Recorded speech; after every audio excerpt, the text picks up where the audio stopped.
Nous sommes le mercredi 8 juillet 2026. Mesdames et messieurs, bonjour. Bienvenue à chacun et à tous dans votre émission Bonjour le Bénin.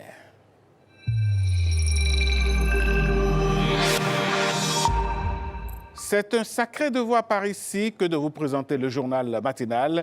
Il est signé Victorine Bondé.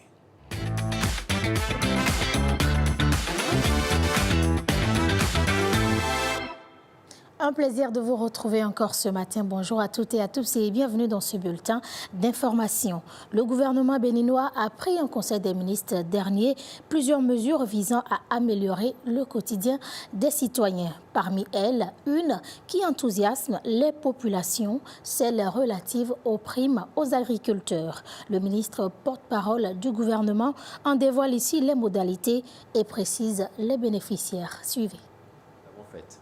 D'abord, le coton. Et ensuite, ensemble, le riz, le soja, le cajou. Absolument. Pour les cotonculteurs, nous avons dit que pour une production nationale d'au moins 700 000 tonnes, en dehors du prix d'achat du coton homologué qui aura déjà été payé, les cotonculteurs gagneront 10 francs par kilogramme produit. La mesure, c'est intéressant que nous avions une approche et bon nombre de nos cotonculteurs comprenaient également de cette façon que, comme nous avions déjà fait au moins 700 000 tonnes de coton sur plusieurs saisons, donc ce n'est pas un objectif inatteignable. Donc nous considérions que si on fait 1 million de tonnes demain, les 300 000 tonnes qu'il y a en plus seront impactées. Mais le président Wade a dit non, c'est toute la production qui bénéficient de la mesure. De sorte que, si nous faisons 700 000 tonnes, en dehors du prix qui aura déjà été payé, 10 francs par kilogramme, soit tantôt 7 milliards de francs CFA supplémentaires iraient dans les poches de nos cotonculteurs. Si nous faisons 1 million de tonnes, donc c'est 10 milliards de francs CFA supplémentaires qui iraient dans les poches de nos cotonculteurs. C'est ça le sens de la mesure. Et par rapport au cajou, au riz et au soja, là, nous avons visé les quantités livrées aux usines en tenant compte de leur capacité de transformation installée au moment où la décision a été prise. Ce qui veut dire que pour la campagne agricole 2026-2027, s'agissant du cajou, si les usines ont reçu 200 000 tonnes de cajou, la prime exceptionnelle s'applique au profit de ceux qui ont livré le cajou. Si elles ont reçu, s'agissant du soja, les 450 000 tonnes... Produit, vous voulez dire, produit le cajou? Non, là, ce n'est pas la production qui est visée. Ah, d'accord. C'est les quantités livrées aux usines. Parce que nous sommes déjà, c'est ça la différence avec le coton. S'agissant du cajou, oui. On est peut-être aujourd'hui autour de 350 000 tonnes. Mais les usines ont en capacité de transformation installée pour 200 000 tonnes. Donc, si sur les 300 et quelques mille ou 400 et quelques mille tonnes de cajou que nous produisons collectivement, les 200 000 tonnes ont été livrées aux usines, il y a la prime qui s'applique pour les 200 000 tonnes. Le soja, nous sommes déjà aujourd'hui dans les 600 000 tonnes. Mais les capacités de transformation des usines installées, c'est 450 000 tonnes. Donc, si sur l'ensemble de la production, les usines ont reçu les 450 000 tonnes, la prime s'applique pour les 450 000 tonnes. Nous avons déjà une production nationale de riz qui dépasse les 500-600 000 tonnes. Donc là aussi, lorsque les usines ont reçu 350 000 tonnes de riz pour tenir compte de la campagne visée, la prime s'applique également. Autre mesure gouvernementale qui suscite de nombreuses interrogations, c'est la gratuité de l'école pour les filles. Son application est-elle immédiate? À partir de quand entre-t-elle vraiment en vigueur? Les précisions ici avec le ministre porte-parole du gouvernement. Affirmatif. Ça fait 1 mois que la décision a été prise. Le ministre de l'enseignement secondaire et ses équipes, je le sais, sont à pied d'œuvre pour que la mesure soit effectivement appliquée à la rentrée de septembre 2026 afin qu'il ne soit exigé d'aucune fille, d'aucun parent de filles scolarisées dans nos écoles publiques et notamment au secondaire second cycle, désormais, une quelconque scolarité. S'il y a des frais, ça doit pouvoir être les autres frais annexes qui sont habituels, mais pas de frais de scolarité exigés pour admettre les filles à l'école. L'État jouera pleinement sa partition, aux côtés par ailleurs des communes qui ont également une responsabilité. Et depuis que la mesure est prise, je sais qu'il y a des communes également qui ont commencé à regarder en prospective qu'est-ce qu'il va falloir faire ici, tout à fait, ici ou là. Nous assumerons notre part de responsabilité et je ne doute pas que les communautés territoriales feront également leur part du job. De l'éducation, passons au domaine de la santé. Changer son alimentation pour améliorer son bien-être et dans certains cas retrouver un poids plus adapté séduit un nombre croissant de personnes. Que recouvre réellement le rééquilibrage alimentaire et en quoi se distingue-t-il des régimes? Éléments de réponse dans ce reportage de Christelle Tongodo et Lauriel Souba. Je suis passée de 120 kg à 96 kg en mangeant équilibré. Le chiffre interpelle, 120 kg, puis 96. Une transformation que cette dame attribue non pas à un régime strict, mais à un rééquilibrage alimentaire. 100 g de protéines, dont dans les protéines on a viande, poisson, œufs, tofu. 100 g de féculents. Les féculents, c'est le riz, les pâtes complètes, quinoa, macabo, plantain, ce que vous voulez. Et puis, on a 200 g de légumes. Et idéalement, au niveau des légumes, il faudrait prendre 100 g de crudités et 100 g de légumes cuits. Bon, le rééquilibrage alimentaire ne consiste pas à se priver. Selon les spécialistes, il s'appuie avant tout sur l'adoption de nouvelles habitudes alimentaires sans exclusion systématique d'aliments ni restrictions excessives. Le rééquilibrage alimentaire est une approche qui permet d'adopter de meilleures habitudes alimentaires adaptées aux besoins de l'individu sans notion de restriction, d'interdit alimentaire ou bien même de privation. Manger équilibré, poursuit le nutritionniste, repose sur un principe simple. Varier les aliments, adapter les quantités et veiller à leur bonne répartition dans l'assiette. Est-ce que dans notre journal alimentaire, nous obtenons les 5 portions de fruits et de légumes? Autre chose également, est-ce que nous respectons les heures de repas? Parce que dans le journal qu'on a eu à faire, il faut nécessairement écrire les heures, chaque heure à laquelle on mange, chaque repas, et ainsi les quantités. Le rééquilibrage alimentaire vise surtout à installer des habitudes que l'on peut conserver au quotidien. Une approche qui favorise des changements durables au service de la santé. Et le rééquilibrage permettra d'éviter ou bien de réduire au maximum les facteurs de risque liés aux maladies chroniques. Ces maladies chroniques, on cite beaucoup plus le diabète, l'hypertension artérielle, l'obésité, le surpoids également. Trouver un meilleur équilibre dans son assiette, c'est aussi investir dans sa santé. Une démarche progressive qui mise sur des habitudes durables plutôt que sur des résultats rapides.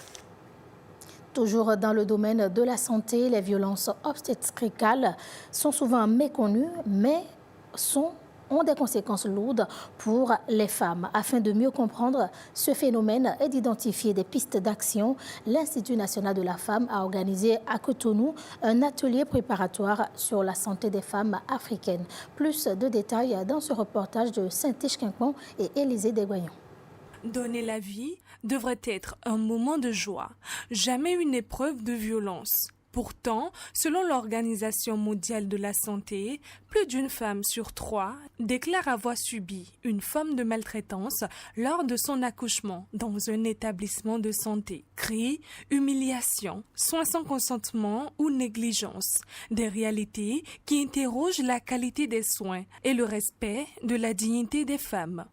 Pour contribuer à faire évoluer les pratiques et nourrir la réflexion sur la santé des femmes africaines, l'Institut national de la femme, réuni à Cotonou, chercheurs, professionnels de santé et acteurs engagés autour d'un atelier préparatoire consacré aux violences obstétricales. Nous avons le devoir d'impulser une évolution législative et doctrinale qui permettrait d'avoir ou d'intégrer les violences commises à l'occasion des actes gynécologiques et obstétricaux dans le rang des violences faites aux femmes et aux filles. Nous croyons fermement que l'exercice de la profession médicale a besoin de sérénité, de sécurité, tout en s'obligeant au respect du refus lorsqu'aucune urgence vitale ne justifie de passer outre.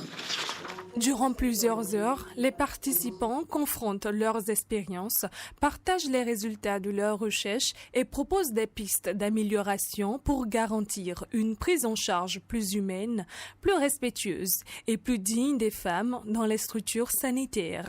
Si l'Organisation mondiale de la santé, l'OMS, dénonce ces traitements irrespectueux et abusifs et elle appelle à les prévenir et à les éliminer dans le monde entier. La Fédération internationale des gynécologues obstétriciens, la FIGO, se positionne sur ce qu'elle appelle l'épidémie mondiale de maltraitance et de manque de respect au cours des accouchements.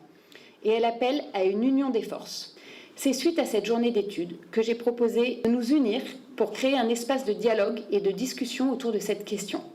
Cet atelier se tient en prélude au Congrès international sur la santé des femmes africaines, le CISFA, qui commence du 8 au 10 juillet au Palais des Congrès. Parce qu'une maternité sécurisée ne se résume pas à des soins de qualité.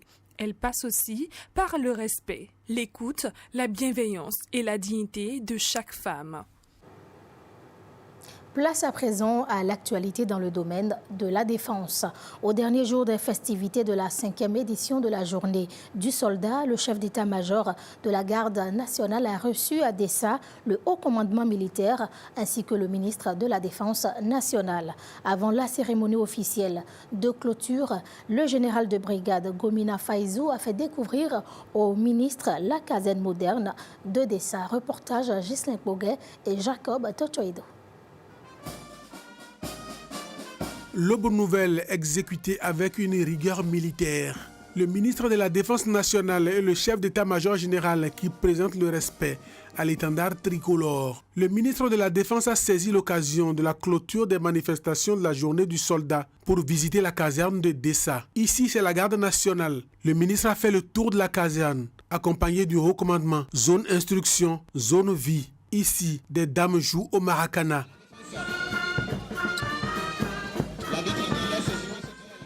Et les supporters animent.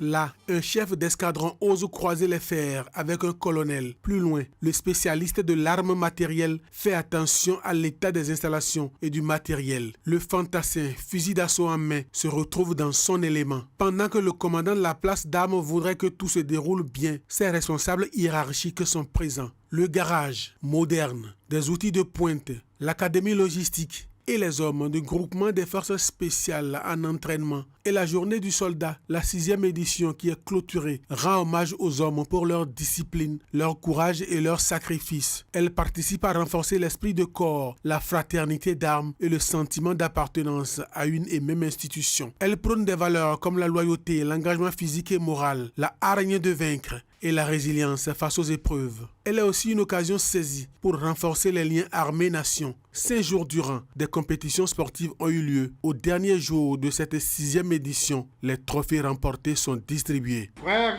et sœurs d'armes de l'armée de terre, de la marine nationale, de l'armée de l'air, puis cousins de la police républicaine, je voudrais vous assurer que votre participation et votre soutien ont apporté des couleurs et de l'amplitude à cette édition. Cette fraternité d'armes, une fois encore manifestée en toute élégance, nous a rappelé que nous constituons une famille de destin partagé. Destin partagé face à l'ennemi, destin partagé dans le combat pour garantir la sécurité et l'intégrité du territoire national, mais destin partagé aussi dans la célébration d'un double événement, une journée du soldat et un anniversaire. La célébration de ce jour porte également des couleurs du 6e anniversaire de la création de la Garde nationale. Jamais de mémoire de soldats, une armée d'un pays aux moyens aussi modestes que le nôtre n'a réalisé en si peu de temps une si remarquable montée en puissance. La Garde nationale, une armée qui déjà s'oppose en rempart contre le terrorisme et contre toute initiative qui viendrait à menacer l'intégrité du territoire national. Aucun centimètre carré du territoire ne sera cédé à l'ennemi. Propos du chef d'état-major général des forces armées béninoises. Et toujours dans le secteur de la défense, la coopération française a fait un don aux forces armées béninoises. Il s'agit d'une dizaine de véhicules pick-up destinés au groupement des forces spéciales de la garde nationale. Le chef d'état-major de cette armée, le général de brigade Gomina Faizou, a officiellement réceptionné les clés de ces véhicules en marge de la célébration de la journée du soldat. Reportage à Ghislain Poguet, Jacob Totoedo. Une dizaine de véhicules pick-up, des véhicules qui pratiquent tous les terrains, surtout les plus difficiles. C'est un don de l'armée française au groupement des forces spéciales des armées béninoises. Donc ces véhicules vont quand même nous permettre à combattre le terrorisme. Pas forcément le terrorisme parce qu'il y a plusieurs missions que nous accomplissons. Donc nous avons vraiment besoin de ces véhicules pour nous déplacer, pour nous rendre vraiment opérationnels. Des moyens roulants pour accroître les capacités opérationnelles des unités des forces spéciales. Les menaces auxquelles les hommes font face actuellement, c'est le terrorisme et ses corollaires. Pour le déplacement des unités sur ces terrains difficiles, ces véhicules viennent compléter les moyens humains et renforcer les dispositifs, que ce soit en entraînement ou au combat. La chose la plus importante, c'est la formation des personnels, c'est l'aguerrissement des hommes au combat et le matériel ne viennent qu'accompagner l'endurance et la compétence des hommes. Merci une fois encore. Le groupement des forces spéciales des armées béninoises est une jeune entité, un groupement qui s'étoffe méthodiquement et rapidement en personnel et en matériel. Intéressons-nous à présent à un secteur qui concerne chacun d'entre nous, les assurances.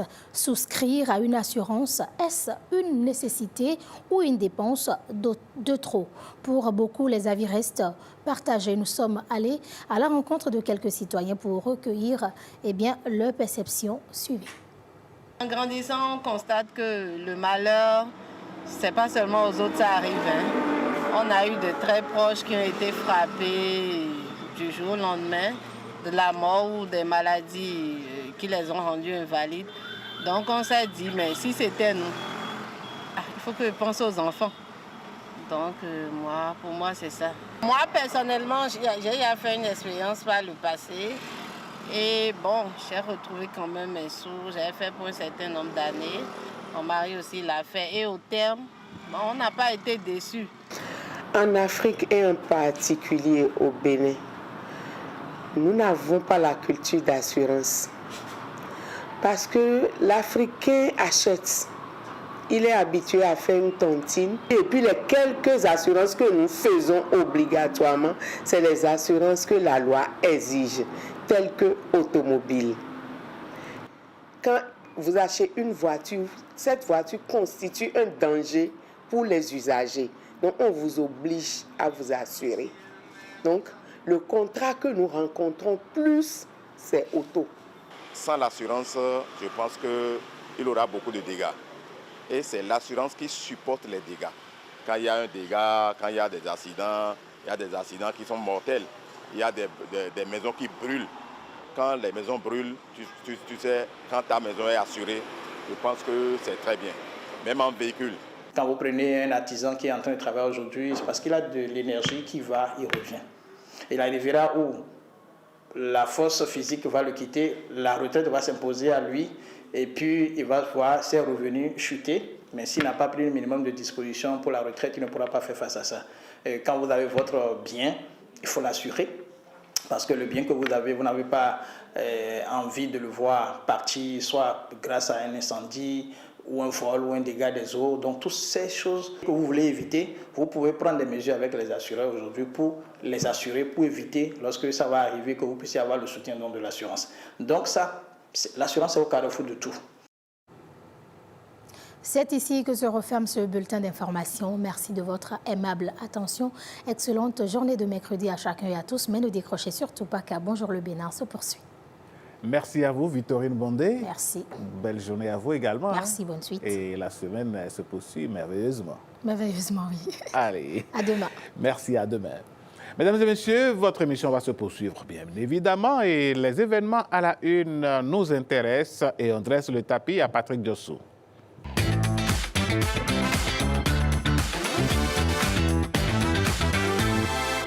Événements à la une, Patrick Diossou, bonjour. Oui, bonjour Alain Sétoumé. Quels sont les événements qui nous intéressent ce matin? Oui, on va parler des vacances.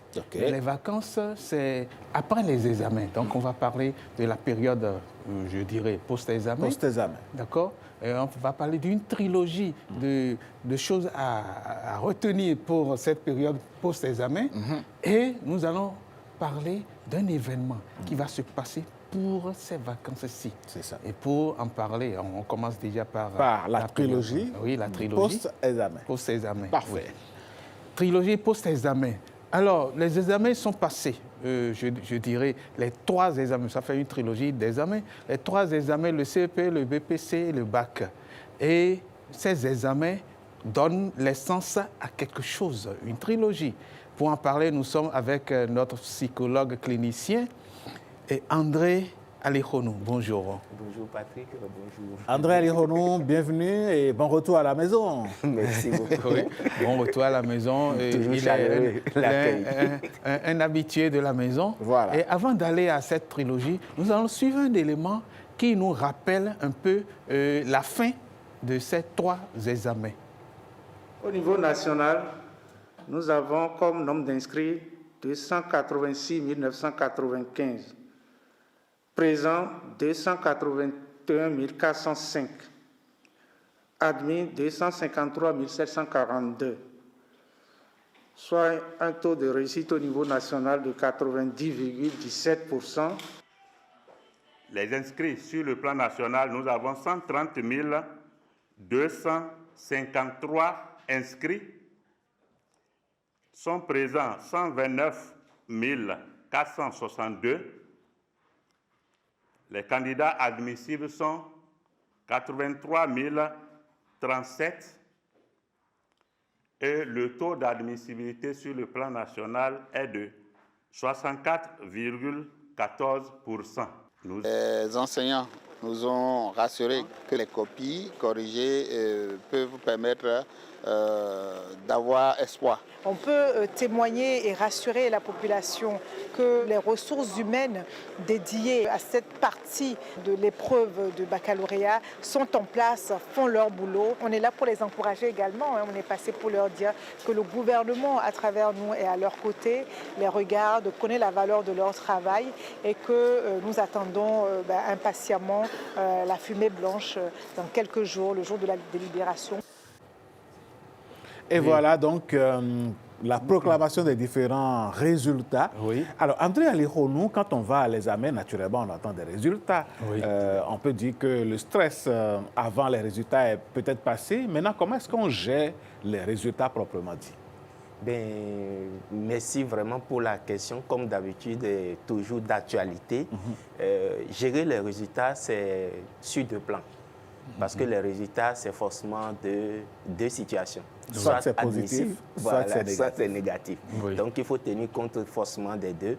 Et la gestion des résultats interpelle autant l'enfant que les parents, surtout. Donc, il ne faut pas penser que comme c'est l'enfant qui reçoit les résultats, c'est son nom qui sera sur le certificat, ça fait son problème. Non, surtout ça. Quand vous aviez la chance d'être dans le résultat positif, admissible, il faut être reconnaissant. Et tout de suite, il faut amener l'enfant à exprimer sa joie, d'accord, mais dans la mesure.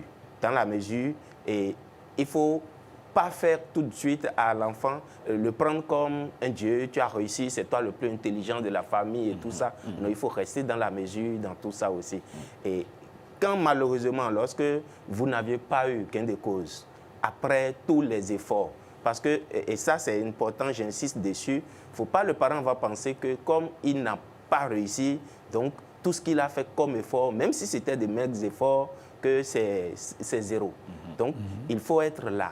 Il faut remotiver, reconnaître d'abord l'effort que l'enfant a fait pendant la période et lui laisser le temps de digérer toute cette information. Et ça, je le dis autant pour ceux qui ont réussi que pour ceux qui n'ont pas réussi. Digérer l'information et après maintenant, pour ceux qui n'ont pas réussi, évaluer la situation pour dire comment je repars de plus belle avec plus d'assurance l'année prochaine. Donc, on prend des résolutions. Sur quelle base se fait cette évaluation-là pour entamer ou bien préparer l'année qui arrive? Déjà, c'est une auto-évaluation et il faut amener l'enfant à reconnaître ses limites, ce qu'il a peut-être sur quoi il a procrastiné, les choses sur lesquelles il a procrastiné, parce qu'en réalité aussi, il y a des enfants qui ont fourni des efforts et qui ont été peut-être surpris le jour de l'examen. Et ceux-là, vous attendez, vous espériez, et la surprise fait que souvent on est indigné.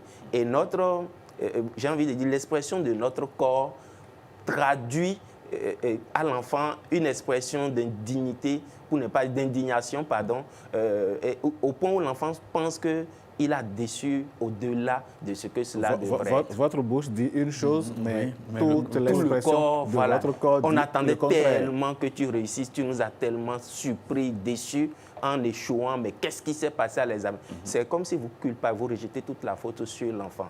Et là, dans ce que je dis, c'est que le parent reconnaît l'effort que l'enfant a fait. Le résultat qu'il est peut-être une surprise. Mais dans certains cas où déjà, vous-même, vous regardez, parce que certains enfants honnêtes disent, je n'ai vraiment pas fait d'effort. Je sais que c'était difficile. Donc tout le long de l'année, vous deviez déjà être préparé. C'est pour cela que je dis, certains résultats ne doivent pas surprendre.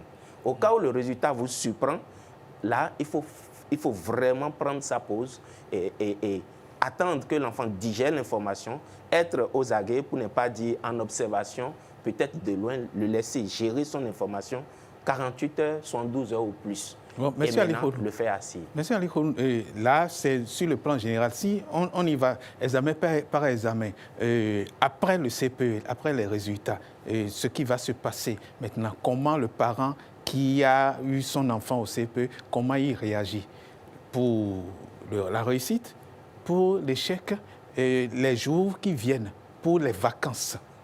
OK.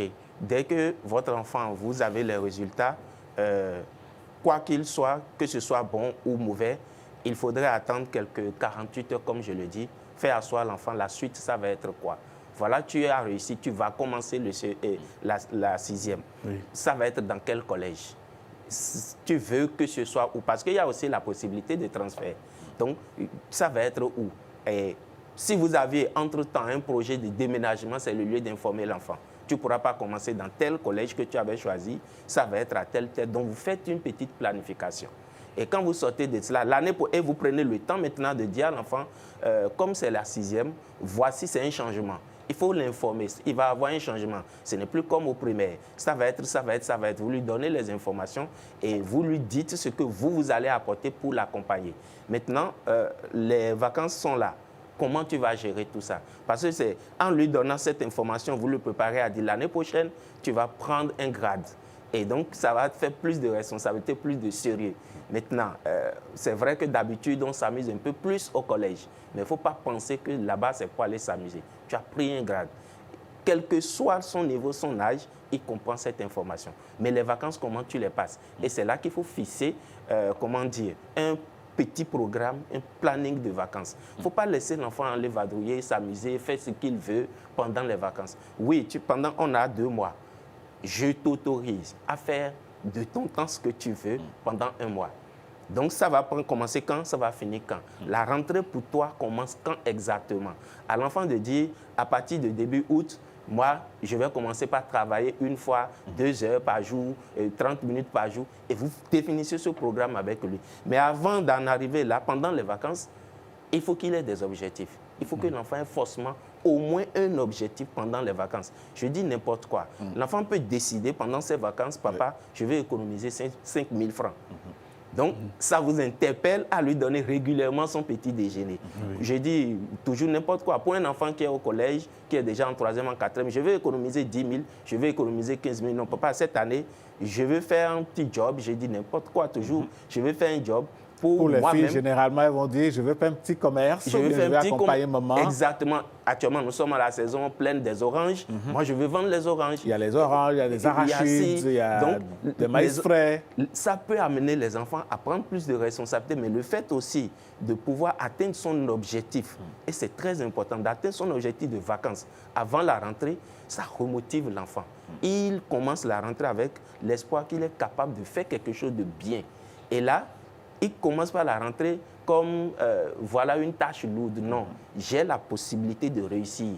Et ça, c'est important pour que chaque enfant ait un petit objectif de vacances. Il y a un professeur d'anglais qu'on a eu l'année dernière qui a dit que les parents oublient qu'en 6e, les enfants commencent l'anglais, bon, sauf dans les établissements où il y a établissements bilingues. Est-ce qu'il ne faut pas attirer l'attention des parents sur ce fait qu'ils commencent déjà pendant les vacances quelques rudiments de l'anglais? Oui, et c'est très important. Les activités de vacances doivent être aussi instructives. Il ne faut pas non plus...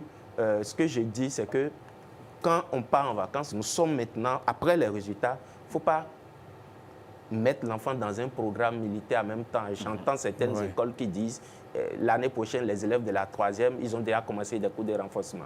J'ai dit, bon, ça, c'est un peu comme vous... Est-ce que ce n'est pas précoce? C'est trop précoce. Et ce n'est pas bien pour l'enfant. Parce que les vacances, c'est pas fait pour le plaisir. C'est pas une décoration dans le découpage de l'année. Oui. C'est très important. Et donc, quand l'école ne reconnaît pas ça, l'enfant n'est pas dans une logique de ressourcement, de renouvellement de son énergie. Donc, c'est important de lui donner au moins, ne serait-ce qu'un mois, ne serait-ce que 3 semaines, mais à négocier avec lui.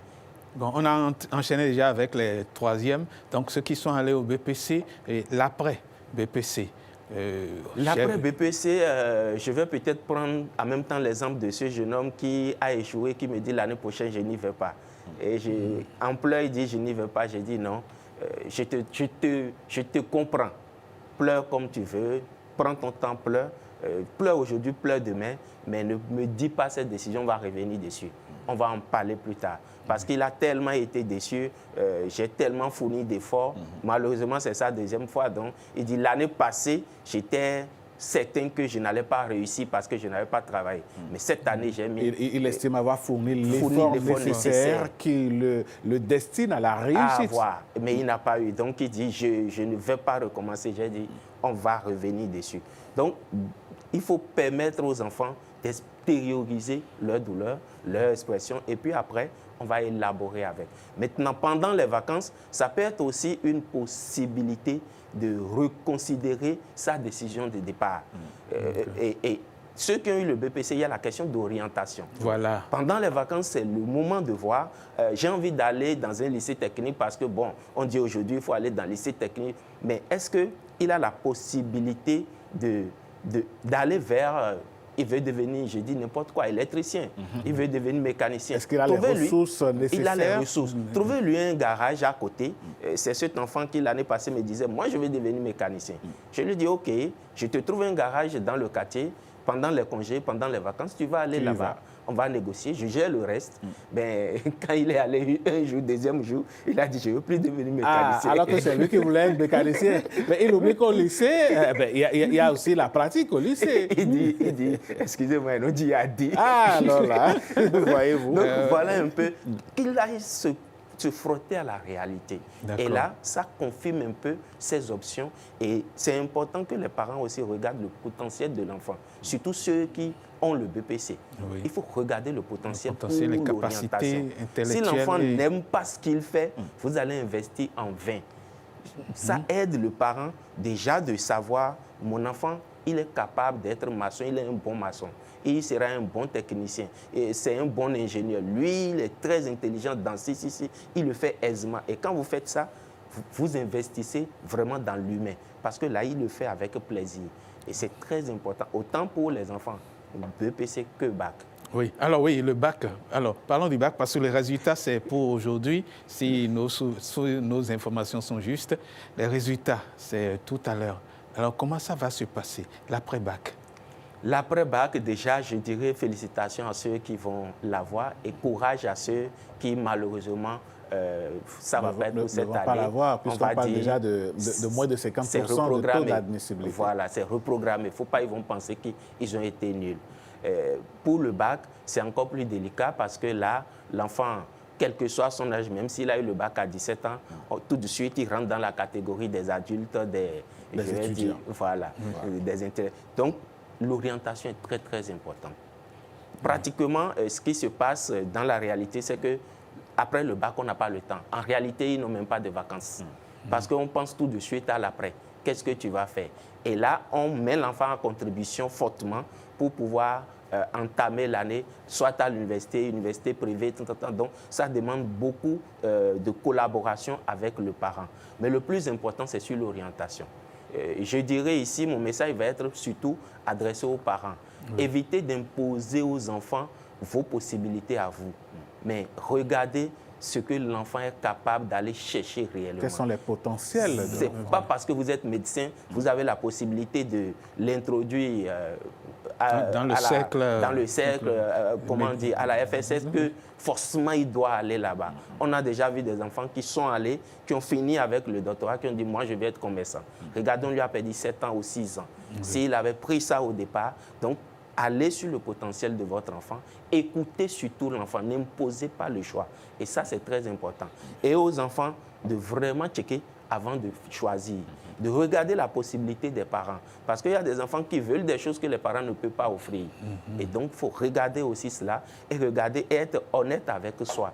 J'ai telle capacité, je vais aller dans telle filière. La filière demande d'être bon en sciences. Je ne suis pas bon en sciences, je suis bon en littérature. Donc, il faut être réaliste avec soi-même. Il y a des enfants, voilà. Il y a des parents qui n'ont pas réussi dans tel domaine, qui veulent imposer ça à leurs enfants. Ils veulent réussir par leurs enfants. Ils disent déjà, toi, tu seras, toi, tu seras. Donc, et l'enfant... C'est vrai que c'est une sorte de programmation mentale, mais après, l'enfant a des ressources intrinsèques. Il faut donc tenir compte de ses désirs à lui également. Exactement. Et malheureusement, lorsque l'enfant par obéissance fait ce que vous voulez. Arrivé à un moment, autour des 25 ans, quand il sera dans son emploi, il va découvrir qu'il n'est pas épanoui dans cet emploi. Et on trouve beaucoup de cadres qui vraiment ne sont pas épanouis. Malheureusement, c'est d'autres situations, j'ai envie de dire psychologiques, qui attente, résultat et après, voilà un peu la trilogie que nous avons abordée avec André Alironou, psychologue clinicien. Si vous avez un mot de la fin à dire, que direz-vous? Ce que je dirais, c'est une période très délicate, très importante, autant pour le candidat que pour le parent. Il faut y aller avec la mesure. Il faut respecter l'identité de l'enfant candidat. Il faut aussi lui faire confiance. C'est très important de lui renouveler sa confiance dans cette période-là. Parfait. Merci.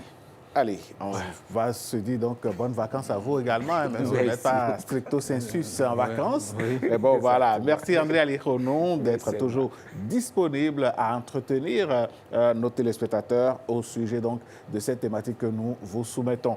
On va vous souhaiter une très belle journée. Merci. On se retrouve très bientôt. Merci à vous. Allez, d'un invité à un autre, Patrick, un deuxième événement à la une. On parle de concours littéraire jeunesse francophonie. Oui, jeunesse francophonie. Vous savez, notre pays est un pays francophone, un pays qui a comme langue officielle le français.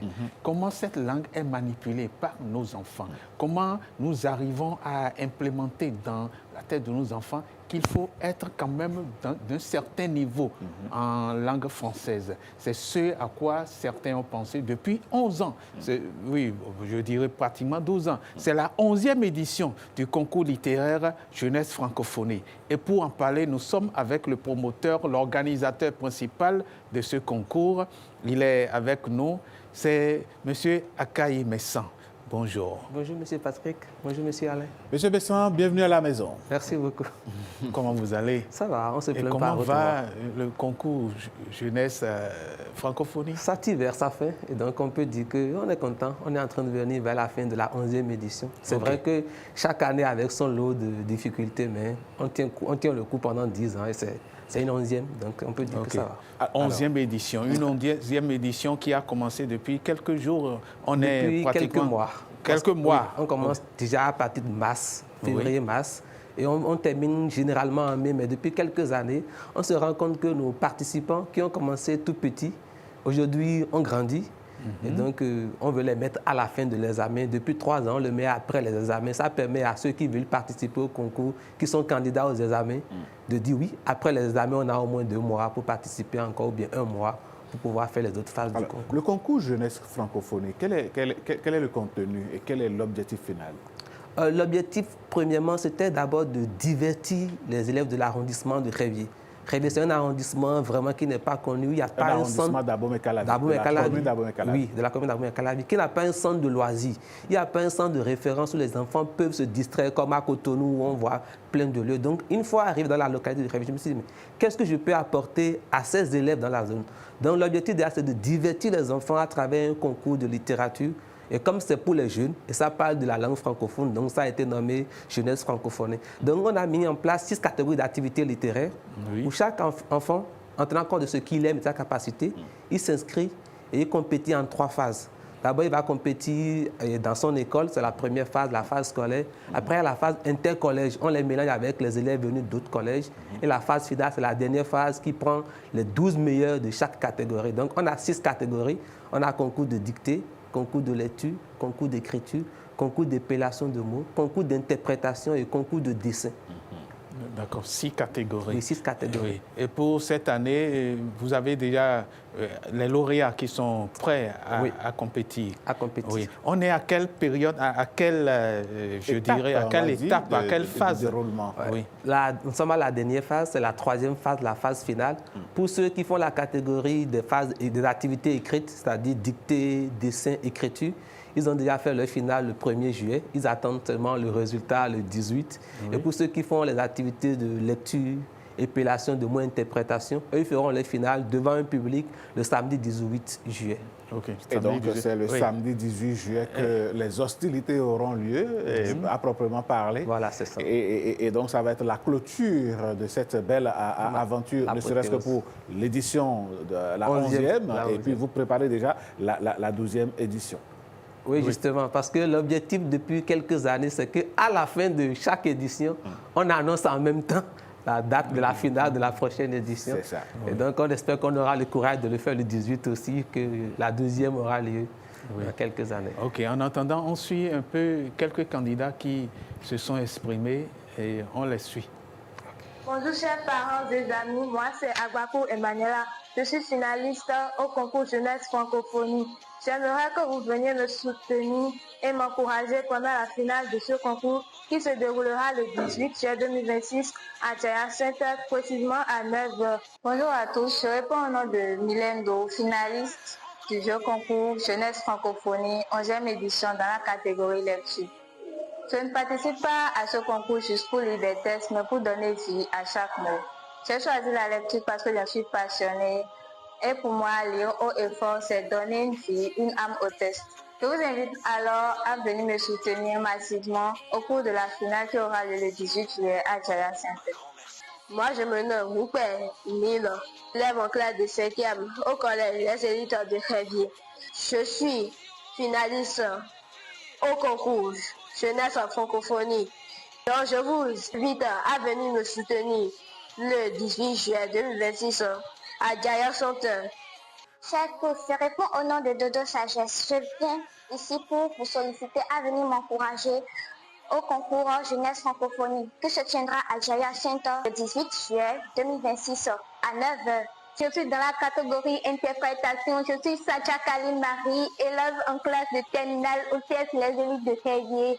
Je vous invite à venir me soutenir massivement à la finale du concours Jeunesse Francophonie qui se tiendra le 18 juillet 2026 à Jaya Center près de la pharmacie Révier. Merci. Voilà. Et voilà donc Keller, Révier mise en orbite par Jeunesse Francophonie, concours littéraire. On voit nos jeunes enfants qui vont donc se prêter au jeu. On espère que les autorités de la commune d'Abomey-Calavi vont vous soutenir et puis l'arrondissement disposera des infrastructures nécessaires pour que sa jeunesse puisse s'épanouir. C'est ça, on l'espère, c'est le vœu et on en appelle vraiment à ce que vos prières soient exaucées. Allez, merci beaucoup. Monsieur Vincent, si vous avez un mot de la fin, que diriez-vous? C'est pour dire que 11e édition, je vous l'avoue, on le fait avec nos propres fonds. On n'a pas encore de soutien, que ce soit de la commune ou de l'arrondissement. Donc c'est déjà aussi un moyen de demander à tous ceux qui ont vu les éléments, tous ceux qui veulent accompagner, il n'est pas tard de faire quelque chose avant le 18 pour soutenir la jeunesse de Révier et du Bénin.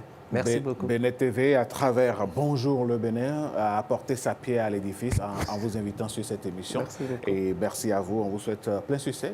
Merci. Rendez-vous le 18. Le 18. Patrick Diossou? Oui. Vous, je n'attends pas le 18 pour vous retrouver. Hein. Rendez-vous demain. On retrouve demain. Allez, merci mon cher Patrick Lin Diossou. On se dit à demain. Oui, à demain. Mesdames, Messieurs, on ne va pas attendre demain pour honorer nos engagements vis-à-vis de nos partenaires. Voici la pause réclame.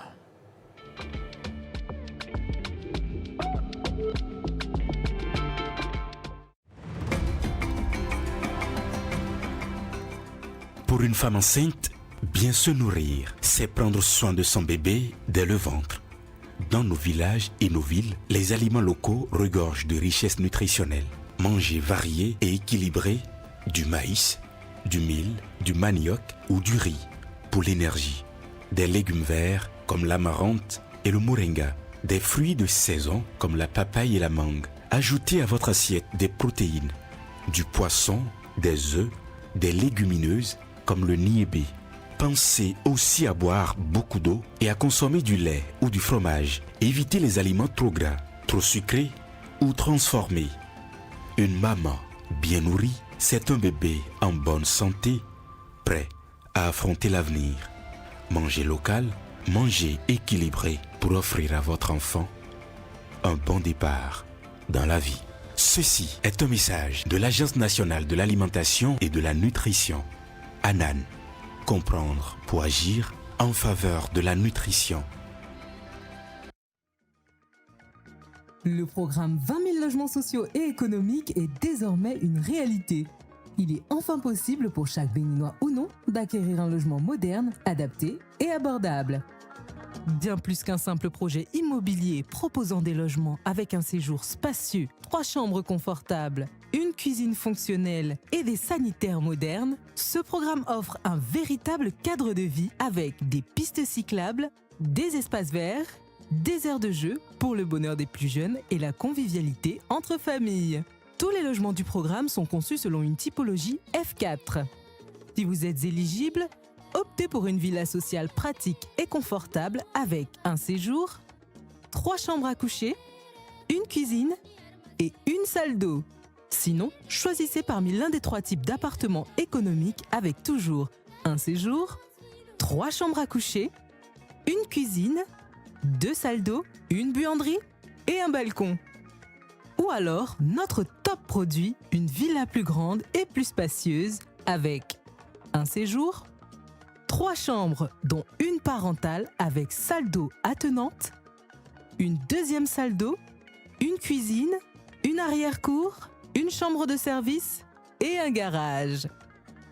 En location achat avec des mensualités étalées sur 25 ans selon le type de logement choisi, en achat au comptant ou en location simple pour appartements économiques.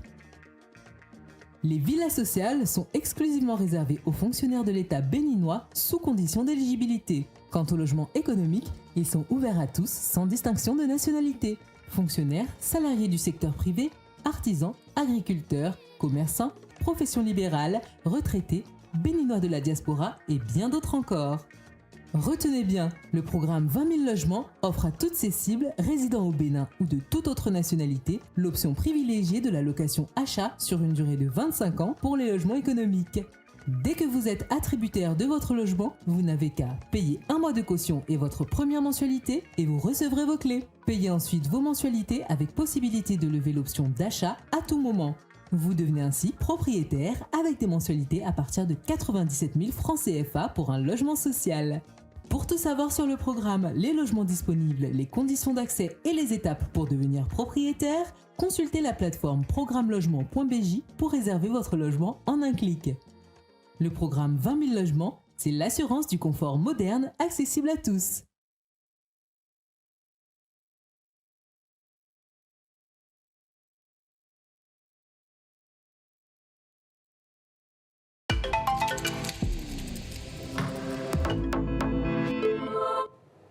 Retour plateau pour parler d'une autre rubrique. Bénin en mouvement, c'est ici et maintenant.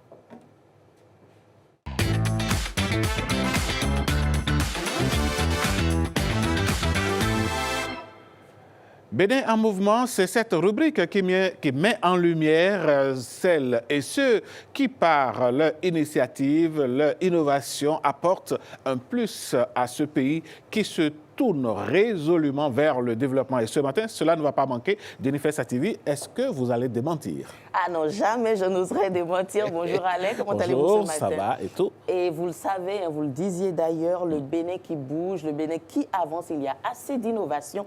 Surtout, vous le savez, le numérique est un vaste terrain, un terrain qui est de plus en plus utilisé, je dirais, pour faire la promotion de beaucoup de choses, pour apporter des solutions. Et justement, on a une dame qui est dans le secteur de la santé, elle est médecin et elle a décidé de créer une application. Elle va un peu nous dire comment pour aider les femmes, les rapprocher de la santé, préserver leur santé à travers ce petit outil-là, le téléphone. Le numérique. Le numérique. Alors, il s'agit bien sûr de Viviane Oké. Bonjour et bienvenue.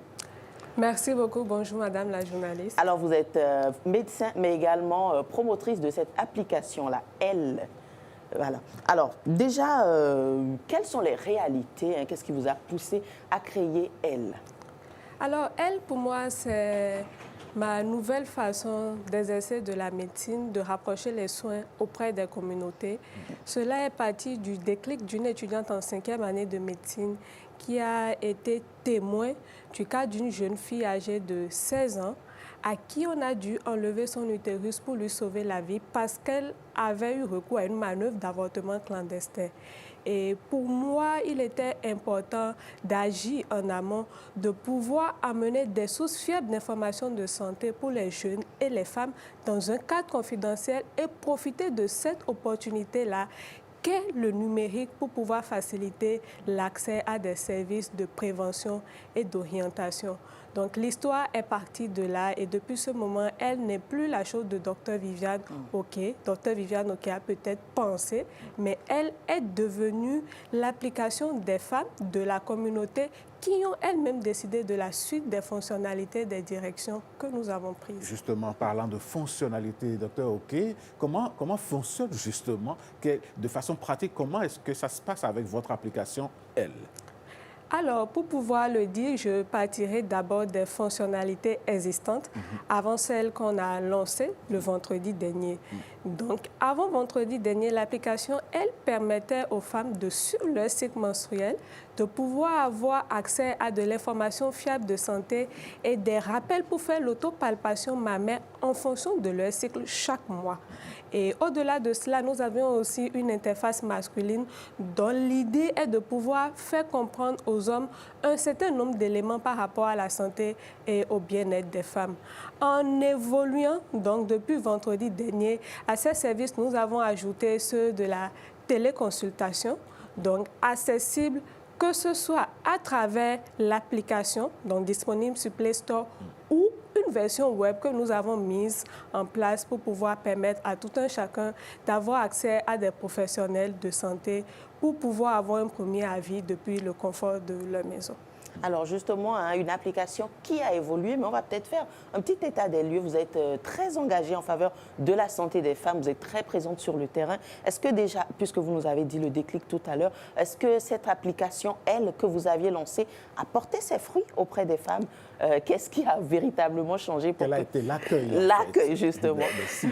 Elle a porté ses fruits. Je voudrais profiter de ce plateau pour remercier tout le peuple béninois, commençant par Madame, Son Excellence, la vice-présidente de la République du Bénin, qui s'est déplacée et est venue au lancement de notre nouvelle version de l'application pour voir ce que les jeunes innovateurs béninois proposent. Toutes les institutions qui se sont déplacées, en partant aussi du MTN Innovation Lab, qui à un moment donné, on est passé par ce parcours-là avec eux, et tout le monde d'ailleurs sur la toile. Aujourd'hui, je ne suis même pas celle qui parle de Elle. Quand vous allez sur les réseaux sociaux, ce sont les autres qui nous portent. Nous avons eu plus de 3500 téléchargements avant cette nouvelle version-là. Et ce qui est fascinant, c'est que ce n'est pas qu'à Cotonou ou qu'au Bénin. Donc récemment, même nous étions dans des contrées du nord Bénin où les femmes de ces localités, désormais, peuvent avoir accès à de l'information fiable et à des professionnels de santé à des kilomètres de Cotonou. Donc, cela montre à quel point nous travaillons pour pouvoir nous intégrer dans les réalités sociales. Ce n'est pas de la technologie de plus, c'est de l'innovation du numérique pour faciliter et améliorer la vie des Béninoises et des Béninois au quotidien en matière de santé. Et justement, l'une des grandes nouveautés, j'ai envie de dire, sur L2, puisque c'est comme ça que vous l'appelez, c'est la téléconsultation. Alors déjà, de quoi s'agit-il quand on parle de téléconsultation? Alors, je vais peut-être décevoir certains, mais la téléconsultation n'a pas vocation à remplacer la consultation chez le professionnel. Elle n'a pas vocation à la remplacer, non. Donc, de même, la consultation en présentiel, à certains moments, parfois aussi, il faut aller au-delà de ces consultations-là et faire des examens. La téléconsultation a pour but, dans un premier temps, de dire qu'est-ce qu'il faut faire d'abord. Donc, quelqu'un qui est à la maison paniqué, affolé devant un cas ou qui a voyagé, ou encore la téléconsultation est très intéressante quand il s'agit du suivi. Je suppose que quand vous êtes déjà venu en consultation une fois et qu'après, pour le suivi, s'il n'y a pas de particularité majeure, par exemple, où le médecin ne juge pas que vous devez être là en présentiel, vous pouvez recevoir vos résultats d'examen directement à travers l'application, donc pas besoin de faire tout le revenir, s'asseoir, etc. Parfois, il nous est arrivé tous de consulter un médecin, de finir la consultation et d'avoir besoin de demander quelque chose pour le suivi. Et en ce moment, on cherche un canal adapté. On ne sait pas par où passer, comment entrer en contact avec ce médecin-là pour faire ce suivi. Ou je prends un exemple récent. Une proche m'a dit que sa fille venait d'avoir ses règles et qu'elle ne savait pas comment lui parler. Aujourd'hui, c'est possible avec l'application Elle, en toute confidentialité, de pouvoir discuter avec une sage-femme, un gynécologue ou un spécialiste des questions relatives à la santé sexuelle et reproductive pour accompagner dans ce processus. Il y a divers types de professionnels qui sont sur l'application, ceux de la santé féminine. Quand je dis santé féminine, elle n'est pas que sexuelle et reproductive. Donc, il y a aussi des professionnels de la santé mentale, des médecins généralistes, etc. Et le public a tellement bien accueilli cela que nous sommes en train d'élargir notre base. OK. Et justement, les gens seront peut-être déçus. On se disait, je n'ai pas besoin de faire le grand déplacement, mon téléphone, clique, je suis totalement traité. Mais vous nous parliez tout à l'heure donc de la valeur ajoutée de cette innovation-là, la téléconsultation. Alors, est-ce que les hommes peuvent également se sentir concernés par cette application? Parce qu'une application dénommée Elle qui traite de la santé mentale quand même. Oui, bien évidemment. Dans certains cas, il peut arriver, surtout pour les personnes qui sont sur certains services de santé mentale, de ne pas forcément être forcément en présentiel. Et dans d'autres, la décision finale, revient aux soignants qui évaluent. Donc, ce n'est pas pour dire que tout se fera forcément en faute digitale. Mais là, on est sûr que personne... Mais ça peut arriver. Oui, ça peut arriver dans certains cas, mais on est sûr que personne ne panique et ne se sent seul. J'avais une amie qui était enceinte. Elle avait beaucoup de questions, malgré qu'elle était suivie. Et je lui ai dit, mais écoute, tu es chanceuse d'avoir Viviane, médecin, à qui tu peux à chaque fois demander. Voilà. Et même pour sa fille, quand elle est née et tout. Donc aujourd'hui, personne ne se sentira seul, même si vous n'avez pas un ami médecin, y compris les hommes. Donc actuellement, on est en train de travailler aussi pour optimiser l'interface masculine. On pense aussi aux nouveaux papas qui ne savent pas quoi faire exactement et tout. Donc, pour nous, on devient un véritable outil d'inclusion, la on-grave, comme on le dit en anglais, la safe place numérique pour la santé. J'imagine qu'à ce rythme, docteur, elle finira par devenir non, pourquoi pas. Il ou elle. Voilà. Toutes les personnes, oui. Mais on a commencé en étant vraiment l'allié des femmes à chaque étape de leur vie, de la puberté jusqu'après la ménopause, parce que même les femmes en ménopause nous ont demandé de leur faire des les services personnalisés. Donc, je vous l'ai dit, elle, c'est plus pour Viviane. C'est pour tout le monde. Voilà, c'est pour toutes les Béninoises. Oui, oui. Et non pour toutes les Africaines. Nous avons eu des téléchargements au-delà des frontières béninoises. Et je voudrais sincèrement remercier mon équipe ici. C'est important de le dire, nous sommes béninois. Nous avons étudié au Bénin. J'ai particulièrement étudié à la faculté des sciences de la santé de Cotonou. Les autres membres de l'équipe de la faculté de médecine de Parakou, de l'IFRI. Oui. Donc, c'est la preuve aussi qu'au Bénin, on peut être formé au Bénin et pouvoir proposer quelque chose de potable qui puisse être exporté au-delà des frontières. Même si sur notre parcours, nous avons eu également à faire d'autres universités au-delà des Alors justement, on va en revenir, parce que ça m'intéresse beaucoup, le fonctionnement et la collaboration entre vous. Mais quels sont déjà les domaines qu'on peut retrouver? On a parlé de la santé mentale, de tout ce qui est santé reproductive et sexuelle pour la femme. Quels sont les autres types de médecins ou de spécialistes qu'on peut avoir sur cette plateforme? Alors, je ne pourrais pas tout dire de façon nominative ici, de peur de tout oublier. J'éviterai à découvrir, mais il y a plus d'une dizaine, environ une quinzaine de différents spécialistes que nous continuons d'onboarder, de mettre sur la plateforme parce que c'est tout un process. Donc, c'est toujours ouvert, hein? Oui, oui, oui, c'est toujours ouvert. Et nous assurons que ce soit de vrais professionnels de santé, donc vérifier les numéros d'ordre, tout cela, etc. Tout se passe en full digital depuis l'inscription des professionnels jusqu'à leur validation, mettre leur disponibilité, etc. Et du côté même des personnes qui souhaitent utiliser l'outil, tout est en digital. Docteur, OK, c'est vrai, les médecins de votre réseau consultent, les utilisatrices et utilisateurs de cette application trouveront certainement satisfaction, mais quand on parle de consultation, on parle également d'ordonnance médicale. Quelle est la relation que vous avez ou bien que votre application a avec le secteur de la pharmacie? Alors, par rapport au secteur de la pharmacie, nous sommes en train de discuter avec un certain nombre de pharmacies actuellement pour voir dans quelle mesure faciliter l'obtention, bien le process, donc depuis l'ordonnance jusqu'au médicament, tout en respectant le cadre réglementaire en place. Oui. Parce que vous le savez, le secteur de la santé est un secteur normé. Donc, il faudrait tout faire pour la sécurité du patient. Et je précise ici aussi que ce ne sont pas forcément tous les types d'ordonnances qui seront émises et tout. Donc, cela sera à la discrétion du professionnel de santé qui consulte. Parfait. Et l'autre chose intéressante, quand vous développiez tout à l'heure, vous vous revendiquiez, en tout cas, être une sorte de safe place pour ceux qui n'ont pas toujours la solution. Alors, vous savez qu'on est en Afrique, au Bénin, il y a parfois des sujets tabous qu'on n'a pas toujours envie d'aborder. Est-ce qu'il y a une garantie en ce qui concerne la confidentialité? Parce que peut-être certains nous suivent et se disent, est-ce que je suis protégée? Est-ce que j'aurai cette confidentialité-là? OK, d'accord, merci. Déjà, pour s'inscrire, nous n'exigeons pas de nom et prénom. D'accord, c'est déjà ça.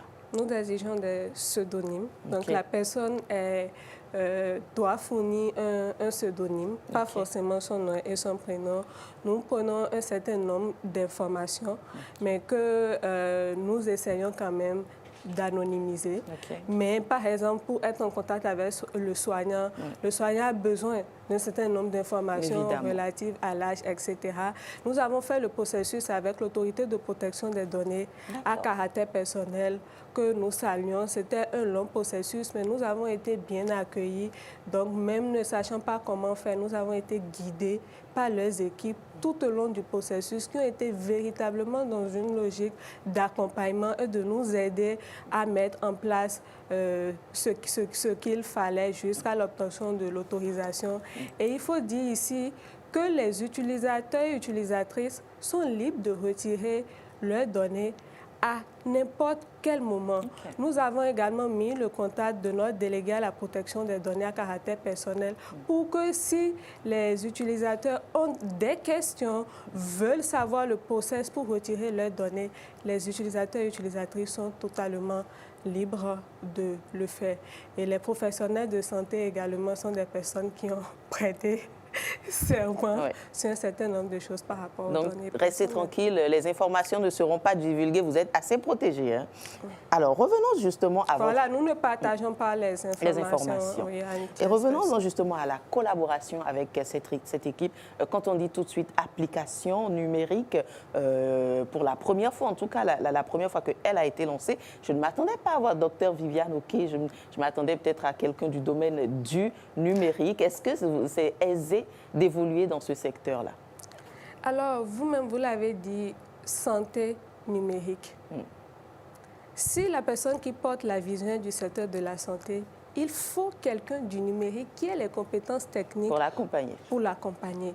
Et c'est ce que nous avons fait. Nous avons pu fédérer différents types d'expertise jeunes qui travaillent. Donc, à un moment donné, nous sommes tous allés chercher des compétences supplémentaires. Je suis médecin, mais pas que. J'ai eu à faire des diplômes interuniversitaires en santé numérique, des certifications en santé numérique, de management de projet, une collègue en spécialisation de gynécologie et d'obstétrique actuellement, un collègue qui travaille sur les data et les données, notre software ingénieur qui est une femme également et qui a fait un travail formidable. Nous sommes allés chercher également, je vous parlais tantôt du juridique, d'un délégué à la protection des données à caractère personnel, etc.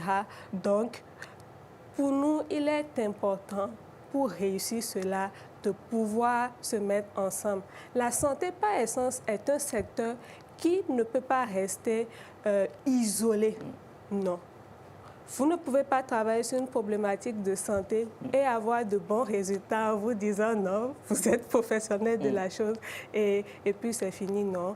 Également, on est en contact avec les organisations de la société civile et différents nombre d'acteurs. Nous sommes conscients que dans l'innovation, le produit n'est jamais totalement fini et qu'il y a des choses qu'on ne peut pas faire, améliorer. Donc, nous serons ouverts à être accompagnés. Donc, c'est ce qui nous a amené même à un certain moment à rechercher même des programmes d'incubation pour pouvoir améliorer ce que nous sommes en train de proposer. Et quand je vous suis, j'ai l'impression que le numérique est aujourd'hui une plateforme très importante, une plaque tournante, j'ai envie de dire, où il est nécessaire, quel que soit le domaine, de faire ses armes.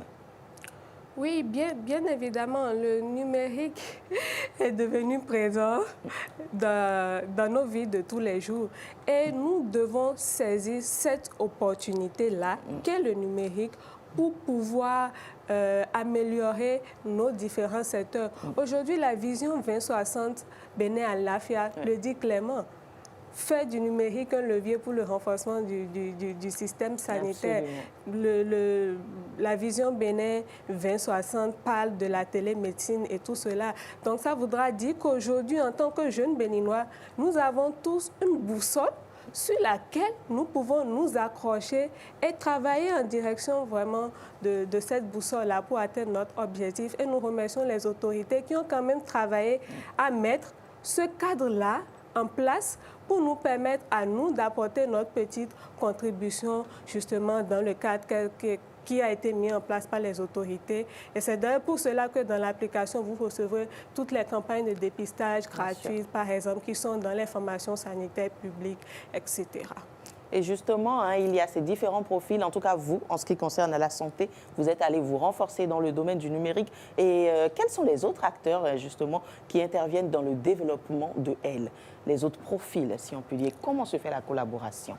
Alors, je le disais tantôt, donc de façon nominative pour ne pas peut-être oublier les noms. Donc, en dehors de moi, il y a celle qui a chapeauté le développement, qui a toute une équipe. Donc, c'est Abouta, je le disais tantôt, formée à IFRI. Il y a un médecin en spécialisation de gynécologie obstétrique, Dr Kassirat Bouraïma, qui est de l'équipe, qui fait également un travail formidable avec les communautés, etc.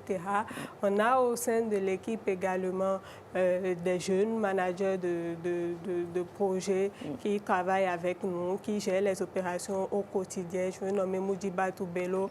On a notre service support, on a, je ne pourrais pas citer tout le monde, mais justement, je le demandais parce que j'ai compris que vous avez apporté une certaine place, vous avez accordé plutôt une certaine place, une certaine fenêtre, si on peut dire, à la jeunesse montante, si on peut le dire ainsi. Oui, nous sommes jeunes. Nous sommes jeunes, donc quand il fallait regarder devant et derrière, surtout quand on n'a pas de ressources en tant que start-up naissante, il faut miser sur les collaborations et le potentiel. Mais nous ne sommes pas que jeunes, nous avons un advisory board et nous avons des conseillers stratégiques qui ont quand même une certaine expérience, qui nous guident et nous accompagnent parce qu'à un moment donné, on avait besoin d'être guidés, accompagnés, etc. Et tout. Et je l'ai dit, à un moment donné, on est passé aussi par le MTN Innovation Lab et tout. Donc, nous ne sommes pas que des jeunes. La preuve, vous avez vu des autorités, par exemple, des canals au lancement. Nous, ça nous a touché qu'une faculté qui est formée, ces étudiants disent, nous sommes là pour accompagner les innovateurs et innovations et s'assurer qu'à chaque étape, on ne puisse pas se sentir seul. Et justement, pour finir, vous avez le soutien de tout ce parterre de personnalités-là. Est-ce que c'est une façon de rassurer ou de donner de la crédibilité à cette application-là, de rassurer vos utilisateurs? Oui, bien évidemment, rassurer nos utilisateurs déjà parce que c'est leur amener la la valeur ajoutée, pardon. Aujourd'hui, notre application apporte une valeur ajoutée à plusieurs niveaux. Pour le patient à l'échelle individuelle, pour le système de santé lui-même et pour permettre de réduire un certain nombre de coûts parce que plus on tarde à la prise en charge, plus le coût devient important, etc. Et même aujourd'hui, les cliniques peuvent également utiliser notre outil, de même que les entreprises dans une perspective RSE, par exemple. Absolument. Donc, cela, c'est pour montrer que nous ne sommes pas seuls. Donc, nous avons vraiment été soutenus. Je voudrais encore une fois remercier que ce soit les organisations de la société civile, les autorités qui se sont déplacées, vraiment tout le monde. Merci pour votre soutien. Et voilà, je suis... Merci à vous également de penser aux femmes et d'apporter la solution, n'est-ce pas, Alain? Eh bien, je pense que c'est une révolution, moi j'ai envie de dire. C'est vrai qu'il existe des applications en la matière et que le secteur de la santé aujourd'hui se démocratise, se décentralise, j'ai envie de dire, en allant vers le patient. Mais penser spécifiquement, voilà, j'y arrive, aux femmes, c'est vraiment primordial et je souhaite que votre application continue de grandir, de mûrir et de prendre en compte les préoccupations des citoyens béninois. Ça va être à tout le malheur qu'on peut vous souhaiter. Merci donc, Anne, de nous avoir reçus et merci également à vous, Dr Viviane Oké. Allez, on se dit à demain. Parfait. Allez, merci beaucoup, Jennifer. On se retrouve demain. Oui, toujours avec le même plaisir. Avec le même plaisir. Allez. Mesdames, Messieurs, merci à vous. Votre émission va se poursuivre après, puisqu'on parle de santé, voilà, nous avons parlé de santé ici et maintenant. On va enchaîner, pourquoi pas, avec l'autre rubrique de la santé. Voici ce que nous propose aujourd'hui Christelle Ediacho Tongolo.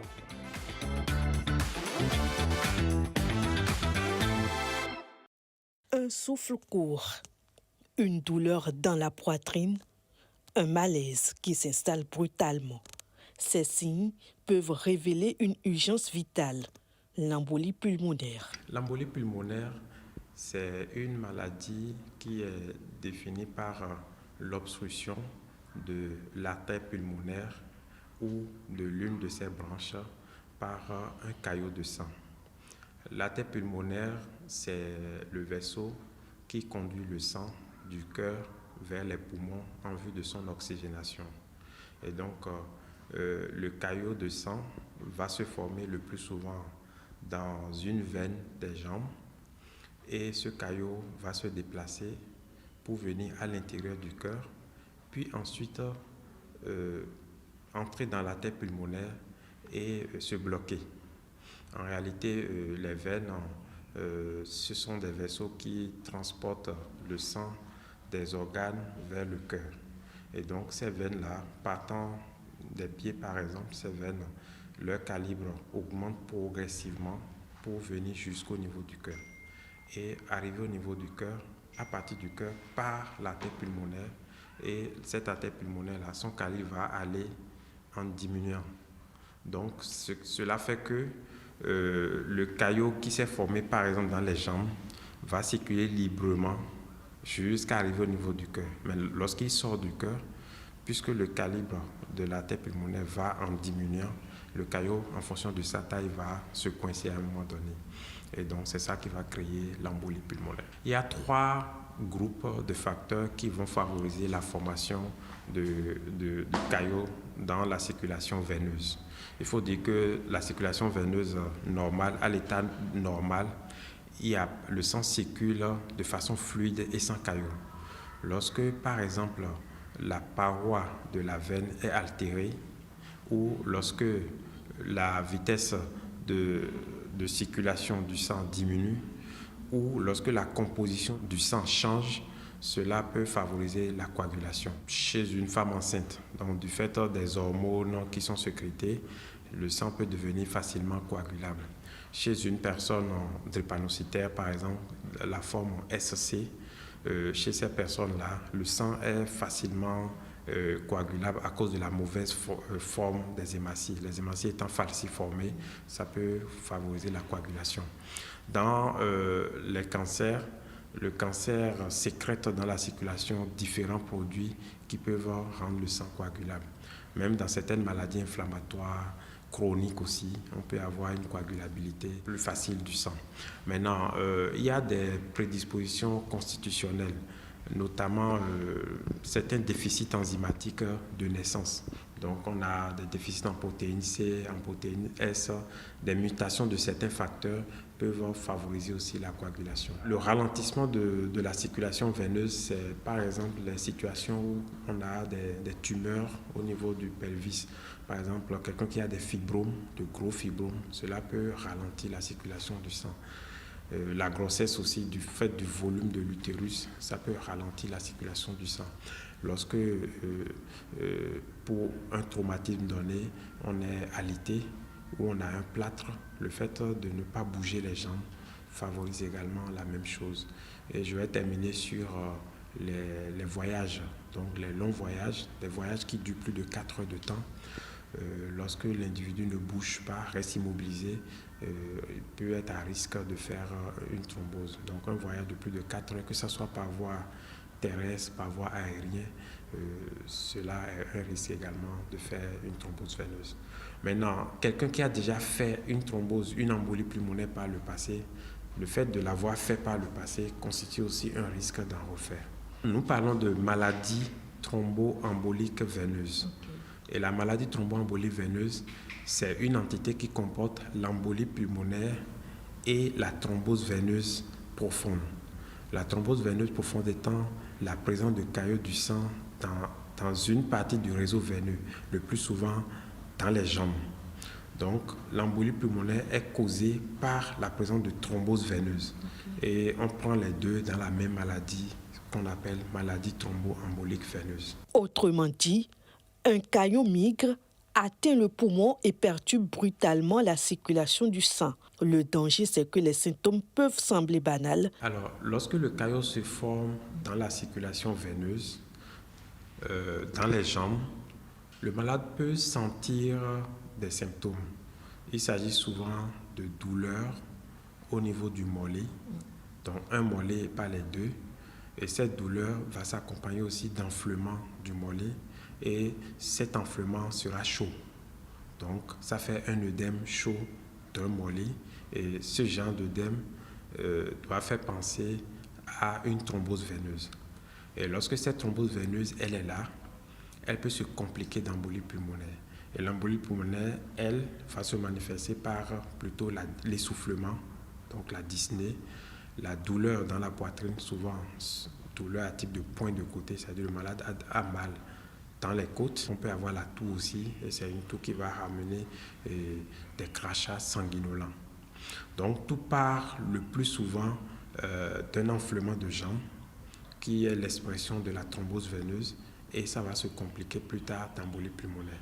Maintenant, dans certains cas, la thrombose veineuse peut passer inaperçue, c'est-à-dire que le caillot se forme dans la jambe, mais ne donne aucun signe. Et la maladie va se révéler par l'embolie pulmonaire. Bon, le plus souvent, la thrombose veineuse, la maladie thromboembolique veineuse, dans la plupart des séries, que ce soit au Bénin et dans l'Afrique, touche à peu près 3% des personnes qu'on reçoit à l'hôpital. Et lorsque on voit les patients que nous hospitalisons, selon la saison, on peut aller jusqu'à 40%. Donc il y a des périodes où on a assez de patients, il y a des périodes où il y en a moins. Donc la fréquence varie entre 10 et 30%, voire 40% en fonction des périodes dans les hospitalisations de cardiologie. Donc nous parlons de douleurs à type de point de côté. Ce sont des douleurs latéralisées qui sont perçues dans les côtes des deux côtés ou d'un côté. Les signes de gravité potentielle sont la syncope. La syncope, c'est une perte de connaissance totale et brutale avec un retour total à la conscience. Souvent, cette syncope va survenir à l'effort. Donc, c'est typiquement quelqu'un qui, à l'effort, perd connaissance. Donc, un effort de marche ou bien un effort de poussée, criant fort, perd connaissance. Donc, ces syncopes à l'effort peuvent être la manifestation de l'embolie pulmonaire. Et dans les cas extrêmes, on peut avoir une mort subite. Donc, quelqu'un meurt brutalement, va aux toilettes, pousse et meurt. Donc, souvent, c'est la manifestation de l'embolie pulmonaire. Il y a des cas où ça va être plutôt la détresse respiratoire. Donc, c'est les essoufflements extrêmes qui ont besoin d'une assistance respiratoire et d'une admission immédiate. Maintenant, quand ça arrive, il faut tenir compte du contexte. Le contexte, c'est ce que j'expliquais tantôt, la grossesse, le cancer, quelqu'un qui a voyagé pendant plus de 4 heures sans bouger, quelqu'un qui a un plâtre. Donc, ces genres de situations, quelqu'un qui est dans ces situations, qui commence par être essoufflé, on doit penser à l'embolie pulmonaire. Ou qui commence par tousser, qui crache du sang, on doit penser à l'embolie pulmonaire. La tuberculose est aussi une autre maladie qui peut donner la toux avec essoufflement. Mais dans le contexte de la tuberculose, il y a souvent la fièvre. Et lorsque l'individu tousse, les crachats qui sortent sont souvent du sang rouge, c'est-à-dire du sang frais, ou des crachats jaunâtres. Donc, la toux, l'essoufflement, le contexte qui va faire penser à la tuberculose, ça va être souvent le contexte de fièvre, amaigrissement et autres. L'embolie pulmonaire, c'est un essoufflement, une toux, une douleur dans les côtes qui vont apparaître récemment, sans fièvre. Il y a des chances de suivi, surtout lorsque le diagnostic est fait précocement. Une bonne partie des cas d'embolie pulmonaire ne se présentent pas sous la forme la plus grave. Donc les formes simples, le traitement, c'est un traitement anticoagulant. Et lorsque le traitement est initié, le plus souvent, le patient va sortir du danger. Pour les formes graves, il y a des traitements d'urgence qu'on appelle la thrombolyse. Donc, c'est des médicaments un peu particuliers qu'on va injecter au sujet et qui vont disloquer instantanément le caillot, ce qui permet à l'individu de se retrouver. Donc, lorsque cette prise en charge-là est disponible et est faite, l'évolution va être favorable. Pour les formes graves, lorsqu'on n'a pas ces médicaments, donc lorsque la thrombolyse n'est pas faite, le risque de décès quand même est d'environ 40%. Donc, bien traité, on peut survivre à l'embolie pulmonaire. Mal traité, il y a des risques de complications. C'est pour ça que, devant une suspicion d'embolie pulmonaire, il faut toujours aller jusqu'au bout, confirmer le diagnostic, traiter le malade ou infirmer le diagnostic et passer à autre chose. À partir de 40 ans, nous sommes tous à risque de faire une thrombose veineuse. Et plus l'âge avance, et plus on est à risque de faire l'embolie pulmonaire. En dehors de l'âge, ça va être les autres prédispositions. Je vais parler de l'obésité aussi. Donc un sujet obèse, qui plus est sédentaire, ne bouge pas, est à risque également. Un sujet qui est dans certaines conditions de maladie, comme le cancer, des maladies graves qui imposent l'alitement, donc un sujet qui est alité pour une maladie comme insuffisance cardiaque, infarctus du myocarde ou un AVC. Ouais, l'AVC par exemple donne des paralysies et du fait de la paralysie, le sujet va bouger moins. Donc ces alitements-là peuvent favoriser. On peut bel et bien prévenir l'embolie pulmonaire et c'est là l'intérêt de connaître les facteurs de risque que nous avons cités. Donc un professionnel de santé qui reçoit un patient qui a déjà des facteurs de risque de thrombose veineuse doit penser faire la prévention. Surtout si ce dernier doit être hospitalisé pendant plus de 4 jours. La prévention dans ce contexte hospitalier en général est de 2 ordres. Elle est d'ordre mécanique, donc on va favoriser la mobilisation surtout des jambes de la personne, soit en lui permettant de marcher si sa condition le permet, ou en faisant de petites mobilisations dans le lit. Mais il faut surtout mettre des barres de contention. Les barres de contention, ce sont des sortes de chaussettes qui sont élastiques, qui sont faites pour favoriser le retour veineux. Donc, lorsqu'un patient est alité, on va lui mettre des barres de contention. Et la prévention est aussi médicamenteuse. Donc, on peut lui injecter des anticoagulants à faible dose. Donc, on parle d'anticoagulants à dose préventive, et tant que la personne est alitée. Donc, lorsque ces précautions non médicamenteuses et médicamenteuses sont prises, l'individu est à l'abri de l'embolie pulmonaire. Maintenant, lorsqu'on sort du contexte hospitalier, donc quelqu'un qui a un antécédent d'embolie pulmonaire ou de thrombose veineuse, ou qui a des prédispositions, doit s'auto-préserver. Par exemple, pour un voyage qui va être long, à tous les arrêts, il faut descendre, il faut marcher un peu. Si vous êtes en avion, par exemple, de temps en temps, il faut vous lever et circuler dans les couloirs. Et sur place, il faut souvent de temps en temps serrer les fesses, contracter les mollets, bouger les jambes pour faire de petits mouvements. Et ces mouvements-là favorisent le retour veineux. Il faut appuyer le pied contre le sol, relever, dans une intention de pomper le sang qui est dans la jambe vers le cœur. Donc, en faisant ces petits mouvements-là, en général, le sang ne stagne pas et il y a le risque amoindri de faire une embolie pulmonaire. Dans certains cas particuliers, avant le voyage, on prescrit l'injection d'anticoagulants quelques heures avant de prendre le départ. Donc, ce sont des personnes qui ont une prescription spécifique de ça, et ces personnes, souvent, ce sont ceux qui ont déjà fait une embolie pulmonaire récemment ou qui ont une cause permanente d'embolie pulmonaire. Donc, ceux-là, avant de voyager, ils feront des injections d'anticoagulants, et pendant le voyage, on peut leur demander de porter des barres de contention et ajouter de petits mouvements pendant le voyage pour ne pas avoir cette complication. Donc la durée du traitement dépend de la cause. Le traitement est basé essentiellement sur des anticoagulants. Au début, nous faisons des anticoagulants injectables et par la suite, ce seront des anticoagulants sous forme de comprimés. La durée varie entre 3 mois et toute la vie. Lorsque l'embolie pulmonaire est causée par un facteur transitoire, lorsque le facteur est réglé, on peut considérer que la cause a été supprimée. Et donc la durée du traitement va être de 6 mois, 3 à 6 mois. Par contre, lorsque la cause elle est permanente et qu'on ne peut pas résoudre la cause, le traitement est à vie. Vous avez le cas d'un individu qui a porté un plâtre et qui a fait une embolie pulmonaire du fait du plâtre. Dans la prise en charge, on va gérer le problème et enlever le plâtre. Donc dès qu'on a enlevé le plâtre, ça veut dire que la cause de l'embolie pulmonaire est résolue. Donc la durée du traitement anticoagulant sera de 6 mois. Et ce sera tout. Maintenant, prenez le cas d'un drépanocytaire qui fait une embolie pulmonaire. La drépanocytose est une cause incurable. Donc, le traitement anticoagulant sera toute la vie parce que tant que la drépanocytose n'est pas guérie, on ne peut pas arrêter le traitement anticoagulant. Alors, pour finir, l'embolie pulmonaire n'est pas une fatalité. Elle est évitable pour peu que l'on connaisse ses facteurs de risque.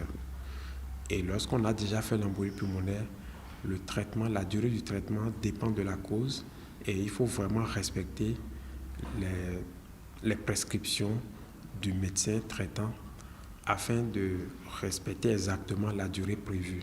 Le traitement anticoagulant, s'il est à vie, doit se prendre tous les jours et toute la vie. Des contextes à surveiller de près, car plus la prise en charge est rapide, plus les chances d'éviter les complications sont grandes.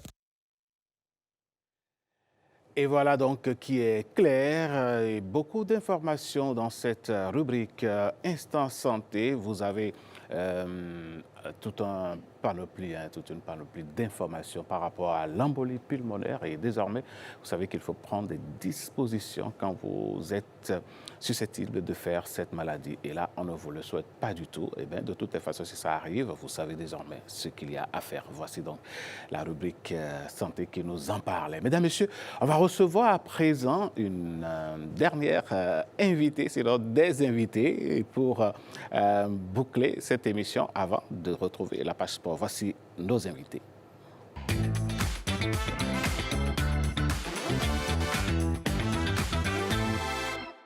Il y a au Bénin un grand projet dénommé les patronnes. Et oui, les patronnes, qu'est-ce que c'est? Quelles sont ces personnes que l'on dénomme les patronnes? Comment est-ce que ça va se passer? De quoi est-il question? On va parler d'un réseau de femmes. Eh bien, mesdames et messieurs, j'ai le grand plaisir de recevoir sur ce plateau la chef Georgina Viou. Bonjour. Bonjour, merci de me recevoir, ainsi que mon amie Brigitte Toussou.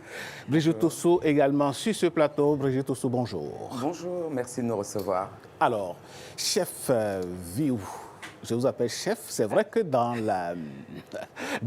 l'imagerie sociale du Bénin, quand on parle de chef, on parle souvent des forces de défense et de sécurité. C'est vrai. Mais vous êtes chef étoilé parce que vous êtes la première femme africaine à avoir une étoile. Et quand on parle de chef étoilé, qu'est-ce que c'est? Eh bien, chef étoilé, déjà, c'est un peu à l'insu de son plein gré. En réalité, vous êtes dans un restaurant, vous faites ce que vous avez à faire, votre cuisine. Évidemment, il y a des codes. Et il va y avoir une visite d'un inspecteur du guide Michelin, parce que l'étoile fait référence au guide Michelin, qui est un guide maintenant qui a quelques décennies quand même, je ne vais pas dire de bêtises. Ouais, quelques décennies. Voilà, quelques décennies. Ouais. Et donc, on a différentes distinctions. Ça va de l'assiette à l'étoile, qui est un peu la reconnaissance ultime. On peut en avoir une, deux ou trois. Et quand les inspecteurs passent dans les restaurants, ils ne vous préviennent pas. Et en fonction de leur jugement sur ce repas-là, eh bien, vous pouvez avoir la surprise d'être appelé pour venir recevoir cette distinction. Donc, c'est quelque chose qui récompense en fait le travail de toute une équipe. Et quelle a été votre réaction quand vous avez été appelé à recevoir cette étoile? Franchement, je n'y ai pas cru tout de suite. Et moi, j'ai vraiment eu le suspense. Ils ont réussi à garder le suspense jusqu'à la fin. Je pensais qu'on y allait pour mon pâtissier. Ce qui fait que quand j'ai entendu mon nom, je n'ai pas tout de suite réagi. C'est beaucoup de choses qui se passent en vous, c'est beaucoup d'émotions. Surtout que moi, comme j'ai à le dire, je ne viens pas du tout de ce sérail-là. Ça n'a jamais été un rêve d'être étoilé ou quoi que ce soit. Mais en réalité, c'est une belle récompense, surtout quand on est autodidacte. Et je trouve que ça donne aussi un beau signal de dire que voilà, même si vous n'avez pas l'opportunité de suivre le chemin classique, en travaillant fort, eh bien, on peut y arriver. Chef Viou, Georgina, vous êtes béninoise, vous êtes aujourd'hui une référence en matière d'art culinaire. La preuve est que vous assurez la direction culinaire du restaurant au Sofitel. Alors, on ne va pas parler du Sofitel ce matin, mais on va parler des patronnes. Les patronnes, c'est qui? Alors, les patronnes, c'est un terme que j'ai voulu utiliser pour désigner toutes ces femmes, en fait, qui sont... Alors, j'ai résumé un peu en disant c'est les femmes des marchés. Mais en réalité, ça va être toutes les femmes, sur les marchés ou pas, qui entreprennent et qui, aujourd'hui, pour moi, dans le paysage, sont beaucoup moins visibles. D'accord ? Il y a beaucoup de choses qui se font autour des femmes, notamment au mois de mars, ce mois qui commémore, ou célèbre un peu les différents droits que les femmes ont pu obtenir dans le passé. Mais aujourd'hui, au Bénin, quand je suis arrivée il y a 2 ans, depuis 2 ans, je reviens plus souvent, et j'ai remarqué en allant au marché faire mes courses, que les femmes étaient beaucoup plus, tristes, comme un peu repliées sur elles-mêmes, alors qu'on a la chance d'avoir aujourd'hui plein de marchés qui ont été rénovés ou construits, qui les mettent à l'abri, notamment des intempéries. Et donc, je me suis dit, qu'est-ce que moi, je peux apporter, avec tout ce que j'ai reçu, ici ou ailleurs, qu'est-ce que je peux apporter comme contribution à ces femmes-là, pour leur donner envie, d'aller au-delà de reprendre un peu d'énergie, d'être à nouveau visible, et surtout de pouvoir développer encore plus leur commerce, par exemple, ou en tout cas faire savoir quels sont leurs besoins, comment est-ce qu'elles peuvent aussi améliorer leur quotidien tout simplement. C'est ça. Alors, Madame Oussou, on parle des patronnes, mais on parle beaucoup plus d'une table ronde inspirante. Quelle est l'idée derrière cette table ronde? L'idée derrière cette table ronde, c'est de mettre en lumière différents parcours. Ces différents parcours avec différents profils qui vont pouvoir insuffler chez les femmes qui nous regarderont la possibilité, la capacité de se dire que le rêve n'est pas si loin que ça. Elles l'ont fait, on peut le faire. Et cette table ronde sera composée de profils complètement divers et variés. Mais par contre, j'aurais voulu revenir sur pourquoi ma présence aux patronnes. Et je ne suis pas seule, c'est tout un collectif. Déjà, Georgiana, merci pour ce que tu fais. Merci pour ce collectif que tu as réuni. Il y a eu cette première édition que j'ai regardée de loin, jalousement. Et là, tu nous as sollicité. Je ne suis pas seule, je regarde dans cette direction, car il y aura autour de cet événement. Donc, il y a ma présence, Camille Aumont-Carnel, Maki Manoukian pour la photographe, Élise, Karel et Olivier, bref, beaucoup de personnes qui partagent ce projet qui est de la remise en lumière de ces Nana Benz. On parle aujourd'hui d'entrepreneuriat, on parle de business. D'accord. N'oublions pas que ce sont elles qui nous ont ouvert les portes. Tout à fait. Alors, quand on parle de table ronde inspirante, quand on parle des patronnes, l'événement va se passer où et quel est son contenu en réalité? Très bien. L'événement va se passer en 2 temps. Premier temps, le 9 juillet. Ce sera sous forme de conférence médiatique, mais ouvert à tous aussi, où on va pouvoir partager plus en profondeur, plus prendre le temps pour parler de nos parcours, inspirés ou pas, mais en tout cas échanger, être plus proche des personnes. Et le deuxième événement qui se passera le samedi 11 juillet, là c'est cette grande tablée qui va rassembler plus d'une centaine de personnes. Elle a fait fort la chef Viou quand même. En fait, ouais, si je peux me permettre de prendre la parole, bien sûr, madame, la première édition, ça s'est fait au marché Ganry. L'idée, c'est d'avoir un événement qui soit itinérant, d'accord, et qui ne va pas se cantonner qu'au Bénin. L'idée, c'est vraiment, j'allais dire, de prendre la caravane et de voyager à travers l'Afrique de l'Ouest déjà, et pourquoi pas le reste du continent. Donc, la première édition à Ganrito, c'était quand même assez, comment je dirais, spontané. Voilà. Aujourd'hui, on a quelque chose d'un peu plus structuré. J'ai voulu une édition un peu plus ambitieuse, d'où l'idée du collectif et l'organisation en 2 temps. Table ronde, où là, on prend la parole en fait, on explique en détail c'est quoi ce projet, pourquoi le collectif, quel est l'avantage d'être ensemble. Et quelles sont les ambitions de cet événement-là. Et puis, le jour J, on met en lumière un marché, et cette fois-ci, ce sera le marché PK3. Alors, je crois qu'il y en a qui disent Sinapostel. En tout cas, c'est le nouveau Misebo. D'accord ? On pourrait penser que je ne m'intéresse qu'au marché où il y a des fruits et légumes. Il y a des fruits et légumes, étant donné que vous êtes à la cuisine. Je suis chef de tout à fait, tout à fait. Alors que non, en fait, on est partout. Les femmes sont partout. C'est elles qui sont là le matin, qui réveillent la ville, qui nous nourrissent, qui nous habillent. Et qui nous habillent, là, on parle de PK3, où on peut avoir dans notre imaginaire béninois que ce ne sont que les hommes nigérians qui sont là-bas à Misebo et qui travaillent. Mais en réalité, il y a plein de femmes. Et aujourd'hui, sur ces marchés-là, il faut qu'elles reprennent un peu le lead, ou en tout cas qu'elles se fassent connaître, parce qu'on avait tous nos habitudes dans les anciens marchés. Il faut qu'on retrouve ce chemin vers les nouveaux marchés et qu'on aille les voir, qu'on les fasse travailler, qu'on les découvre en fait. Donc, à PK3, on va utiliser, il y a une grande cour qui s'appelle l'Agora. On va dresser une grande table comme un banquet. Il y aura des mets qui seront préparés évidemment avec des femmes, soit celles qui sont dehors, parce qu'à l'intérieur des marchés, on ne peut pas faire de feu. Donc celles qui sont dehors et qui vendent les atas, tévis, beignets, tout ça, on les a sollicitées. Celles qui sont sur le marché de Midombo, fruits et légumes, qui est donc pas loin de Akwakwa aussi, on va également leur prendre des fruits et légumes qu'on paye bien évidemment.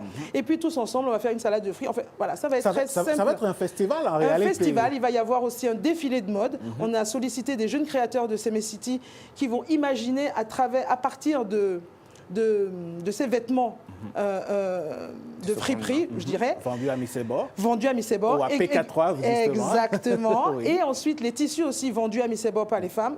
Ils ont créé vraiment des tenues uniques que vont porter les femmes de l'édition précédente et de cette édition, les femmes des marchés, et c'est elles qui vont défiler. On a aussi un accompagnement, elles vont arriver dans des petites voitures comme ça, parce qu'on a un accompagnement de plusieurs sponsors. Je ne sais pas si j'ai le droit de les citer, mais ils sont très nombreux à nous avoir aidés. Donc que ce soit des hôtels, des supermarchés, que ce soit des concessionnaires automobiles, vraiment, on a eu... mais tout le monde, en fait, a été conquis par le projet et a voulu nous aider. Et puis, il va y avoir une expo photo de ces femmes également, d'accord? Donc, l'idée, c'est vraiment elles. Nous, petit à petit, on finira par s'effacer. La seule chose pour laquelle on est devant aujourd'hui, c'est parce qu'on a une visibilité, c'est parce qu'on a un auditoire, qu'on est audible. Donc, on en profite.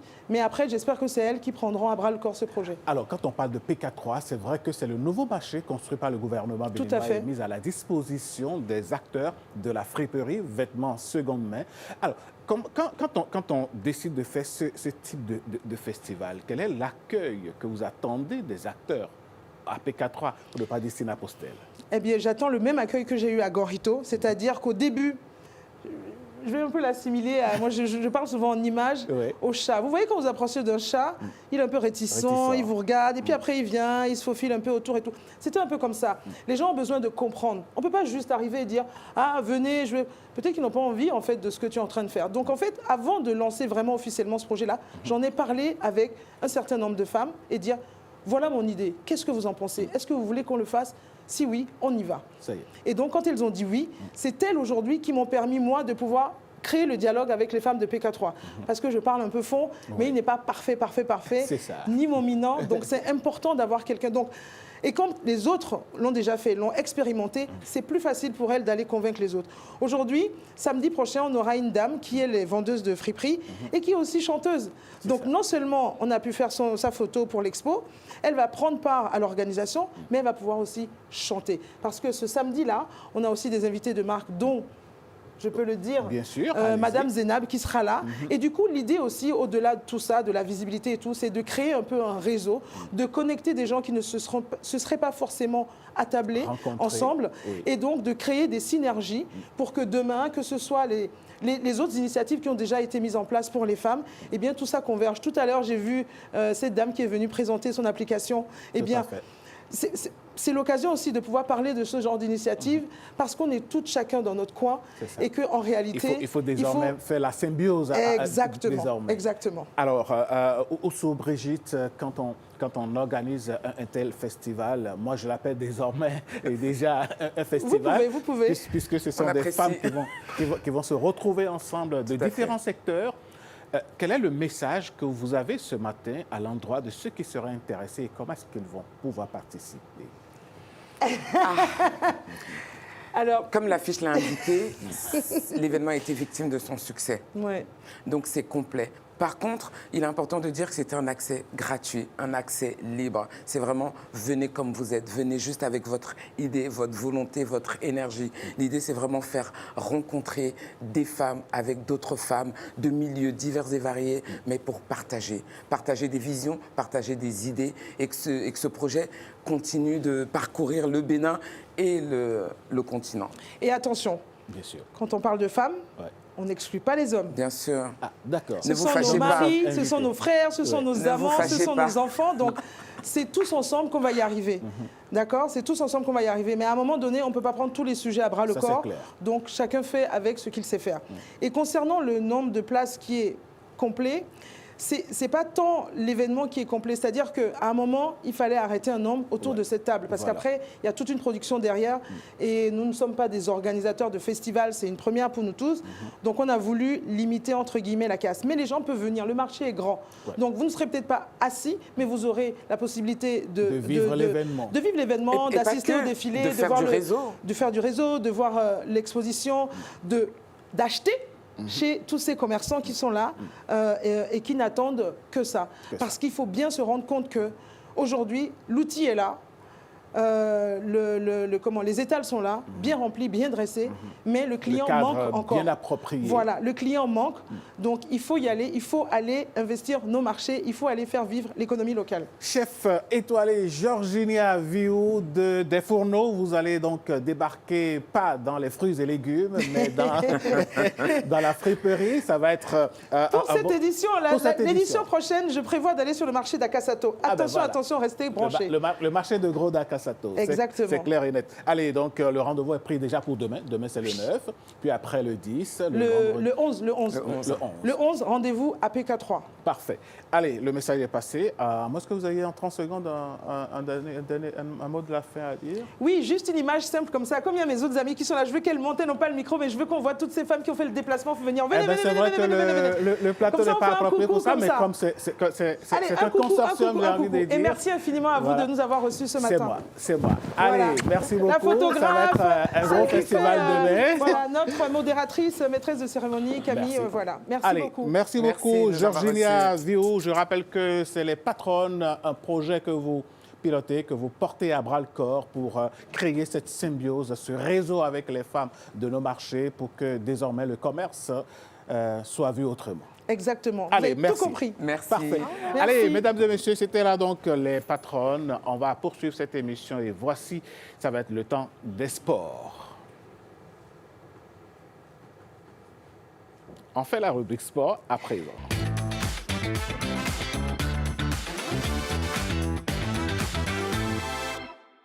Les sports avec Fifame Tadegui Salomé. Fifame, bonjour. Voilà, bonjour à toutes et à tous. Alors, quelles sont les nouvelles de la Coupe du Monde? Bon, les nouvelles de la Coupe du Monde, vous le savez, l'Argentine, la belle parade de l'Argentine face à l'Égypte. C'était hier, mais bien avant cela. On va d'abord parler national avec l'organisation de ce tirage au sort en ce qui concerne le championnat national scolaire 2026. Et donc, la 6e édition de ce championnat va démarrer le 11 prochain, je veux dire le 11 juillet, et ça va être du 11 juillet au 18 juillet à Grand Popo. Et donc, l'OBSU, hier, a procédé au tirage au sort qui va permettre aux différentes équipes de savoir dans quelle poule elles sont logées. Au menu, on aura du basketball, du handball, du volleyball et naturellement du football, aussi bien chez les filles que chez les garçons. Et donc, je vous propose de suivre cet élément pour plus de détails. Le compte à rebours est désormais lancé pour le championnat national scolaire 2026. Le tirage au sort effectué à quelques jours du début de la compétition a levé le voile sur les différentes affiches qui vont animer cette nouvelle édition. Du 11 au 18 juillet à Grand Popo, les établissements scolaires du Bénin se retrouveront pour une semaine de compétition. Les équipes réparties en 4 poules de 3 dans chacune des disciplines au programme. Volleyball, handball, basketball et football, aussi bien chez les filles que chez les hommes, tenteront de décrocher les honneurs. Mais au-delà de l'enjeu des résultats, ce championnat reste avant tout une célébration du sport scolaire. Il met en valeur le talent, l'engagement et le potentiel des jeunes athlètes béninois, tout en offrant un cadre propice à la détection des futures élites du pays. Notre objectif, c'est de pouvoir se dire, nous avons tout ce qu'il faut pour constituer une équipe à l'issue de cette compétition-là. Et que chaque enfant se dise, je dois me retrouver parmi les sélectionnés pour la seconde phase, qui est la Ligue nationale. Que, vous vous souvenez, nous pouvons ne pas avoir gagné, n'est-ce pas, le trophée et faire partie de l'équipe qui joue sélectionnée dans le département pour faire la Ligue nationale scolaire. Donc voilà ce que l'invite que je voudrais adresser à nos jeunes athlètes et dire à nos parents qu'il faut pouvoir libérer les enfants à temps, ne pas avoir de gêne à laisser partir ou participer son enfant à cette compétition. Les dispositions sont prises tant du point de vue sécuritaire, du point de vue alimentaire et du point de vue également hébergement. Donc les dispositions sont prises, soyez rassurés et tout ira dans l'ordre. Avec près de 1500 jeunes sportifs attendus venus des 12 départements du Bénin, Grand Popo s'apprête à vivre une semaine intense, rythmée par la passion, la compétition et l'esprit sportif. Une nouvelle occasion de mesurer le dynamisme du sport scolaire béninois et de préparer l'avenir. Salomé Ataledi, les Amazones U17 poursuivent quant à elles leur préparation avant le match retour avec le Nigeria. C'est bien ça, après leur défaite, je vais dire une courte défaite face au Nigeria, c'était 3-2 lors du match aller. Eh bien, les Amazones U17 sont en train de se préparer activement afin de pouvoir livrer un beau match qui va leur permettre de décrocher cette qualification que tous les Béninois attendent d'elles à la Coupe du Monde des U17 prochaine. Et donc, Hospice Métoli, qui est du côté de Lomé, où elles sont en train de faire leur préparation, a pu obtenir un entretien exclusif avec la sélectionneur Ida Azonsou et nous vous proposons de suivre cet entretien. Nous sommes à 90 minutes d'une qualification historique pour une Coupe du Monde U17 pour les filles. À froid, 4 jours après la défaite du côté d'Ogun State, quel bilan faites-vous de la prestation des Amazones U17? C'est un bilan mitigé de déception et de satisfaction, et surtout que nous avons pris d'assaut le Nigeria à domicile en marquant le premier but et elles ont égalisé et elles ont pris l'avantage. On est revenu au score et la déception, c'est le but encaissé juste après l'égalisation. Un manque de concentration et paf, le troisième but est arrivé. Les filles, elles se sont données à fond. On n'a pas réussi dans notre duel, on n'a pas réussi sur beaucoup de plans. Et depuis notre arrivée, nous sommes en train de travailler sur ces aspects-là pour que le samedi prochain, nous puissions écrire une histoire. Nous espérons vraiment pouvoir le faire. Et les filles, leur état d'esprit est bon. Nous n'avons pas de blessures, nous n'avons pas de blessés parmi l'effectif. Donc elles sont confiantes, elles savent qu'elles peuvent réitérer et refaire ce que les U20 ont fait à domicile. Et nous espérons très fort pouvoir le faire. Quelle projection faites-vous sur cette rencontre qui doit se jouer le samedi prochain ici à Tégué? Elles ont aussi envie d'écrire leur histoire, de ne pas refaire ce qui s'est passé l'année passée. Et on a perdu à domicile 1-4 contre la Zambie en étant à 90 minutes d'une Coupe du Monde. Mais cette fois-ci, les erreurs commises, par exemple l'année passée, on a encaissé le but juste à l'entame du jeu. Ça ne va pas être le même cas cette fois-ci. Nous allons tout faire et maîtriser le jeu les 15 premières minutes, faire douter l'adversaire et sécuriser, pourquoi pas, et cet avantage-là. Donc, et les filles, le moral, on est en train de leur parler individuellement et collectivement. Il y a un travail qui se fait pour qu'elles-mêmes voient l'importance de ce match du samedi. Tout le monde, que ce soit le staff, les joueuses, tout le monde sait, nous savons tous ce qui nous attend et comment ce serait difficile parce que c'est le Nigeria. Et même 2 buts marqués au Nigeria, c'est très important pour nous et ça nous permet déjà de savoir, de nous projeter déjà sur le samedi prochain. Nous aussi, nous voulons participer à notre toute première Coupe du Monde, donc ce serait un match très difficile, mais le moral y est. Nous allons trouver les mots et tout ce qu'il faut pour galvaniser le moral des filles et nous-mêmes, le staff également. Nous sommes à pied d'œuvre pour que nous puissions écrire cette histoire. Et oui, ça va être une belle histoire que de remporter ce match avec le Nigeria. C'est exact, ça va être historique. Nous avons déjà les U20 qui sont qualifiés pour la Coupe du Monde Pologne et les U17 qui vont les rejoindre. Franchement, ça va être top. Et puis, je pense qu'elles ont les moyens de leur politique. Elles ont remporté le premier tour face au Burkina Faso, le deuxième tour face à la Sierra Leone. Et je pense qu'elles ont vraiment les moyens de leur politique pour pouvoir nous décrocher cette qualification. Celui que nous allons recevoir tout de suite, c'est Ulvaïs Balogun pour la revue de presse.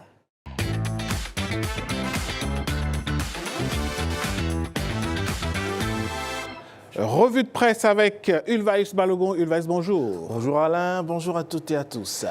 Quand on se fie aux journaux ce matin, on apprend qu'il y a une révolution silencieuse qui se mènerait dans nos universités. Tout à fait, Alain.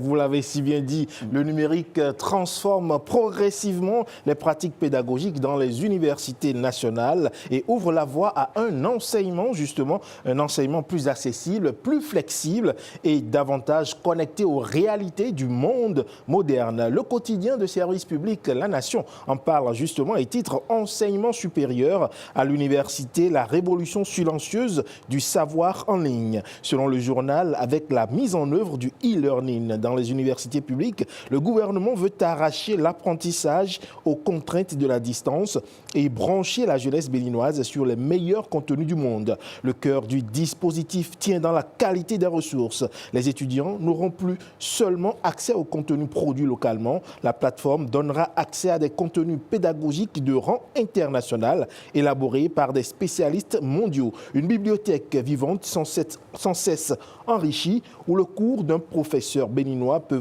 voisiner avec la conférence d'un chercheur de renommée planétaire. Fraternité en parle également et titre « Du village à l'amphithéâtre virtuel, l'université qui vient aux populations ». Le journal croit savoir que pour ne pas creuser le fossé entre grandes villes et zones reculées, le gouvernement a défini des pôles répartis sur tout le territoire. Une décentralisation du savoir qui entend se densifier au fil des années.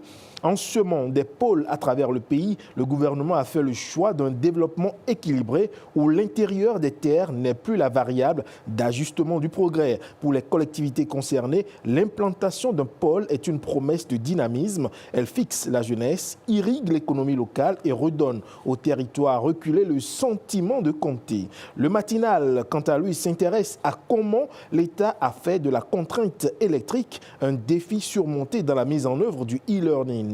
La question revenait lancinante dans toutes les conversations. Comment déployer un enseignement en ligne dans un pays qui n'est pas encore totalement électrifié? À cette objection que d'aucuns croyaient rédhibitoire, eh bien, le gouvernement a choisi de répondre non par la prudence, mais par l'ingénierie. Le ministre porte-parole du gouvernement l'a dit sans détour. Le déficit d'électrification totale du pays n'est pas un obstacle dirimant à l'innovation. Il précise que le gouvernement a bâti un dispositif pensé pour que jamais une coupure n'interrompe un cours. Aux côtés du réseau conventionnel, des solutions énergétiques alternatives, panneaux solaires et groupes électrogènes seront installés en complément. L'objectif est limpide, pallier les coupures pour qu'aucune interruption du réseau ne puisse suspendre un enseignement en cours.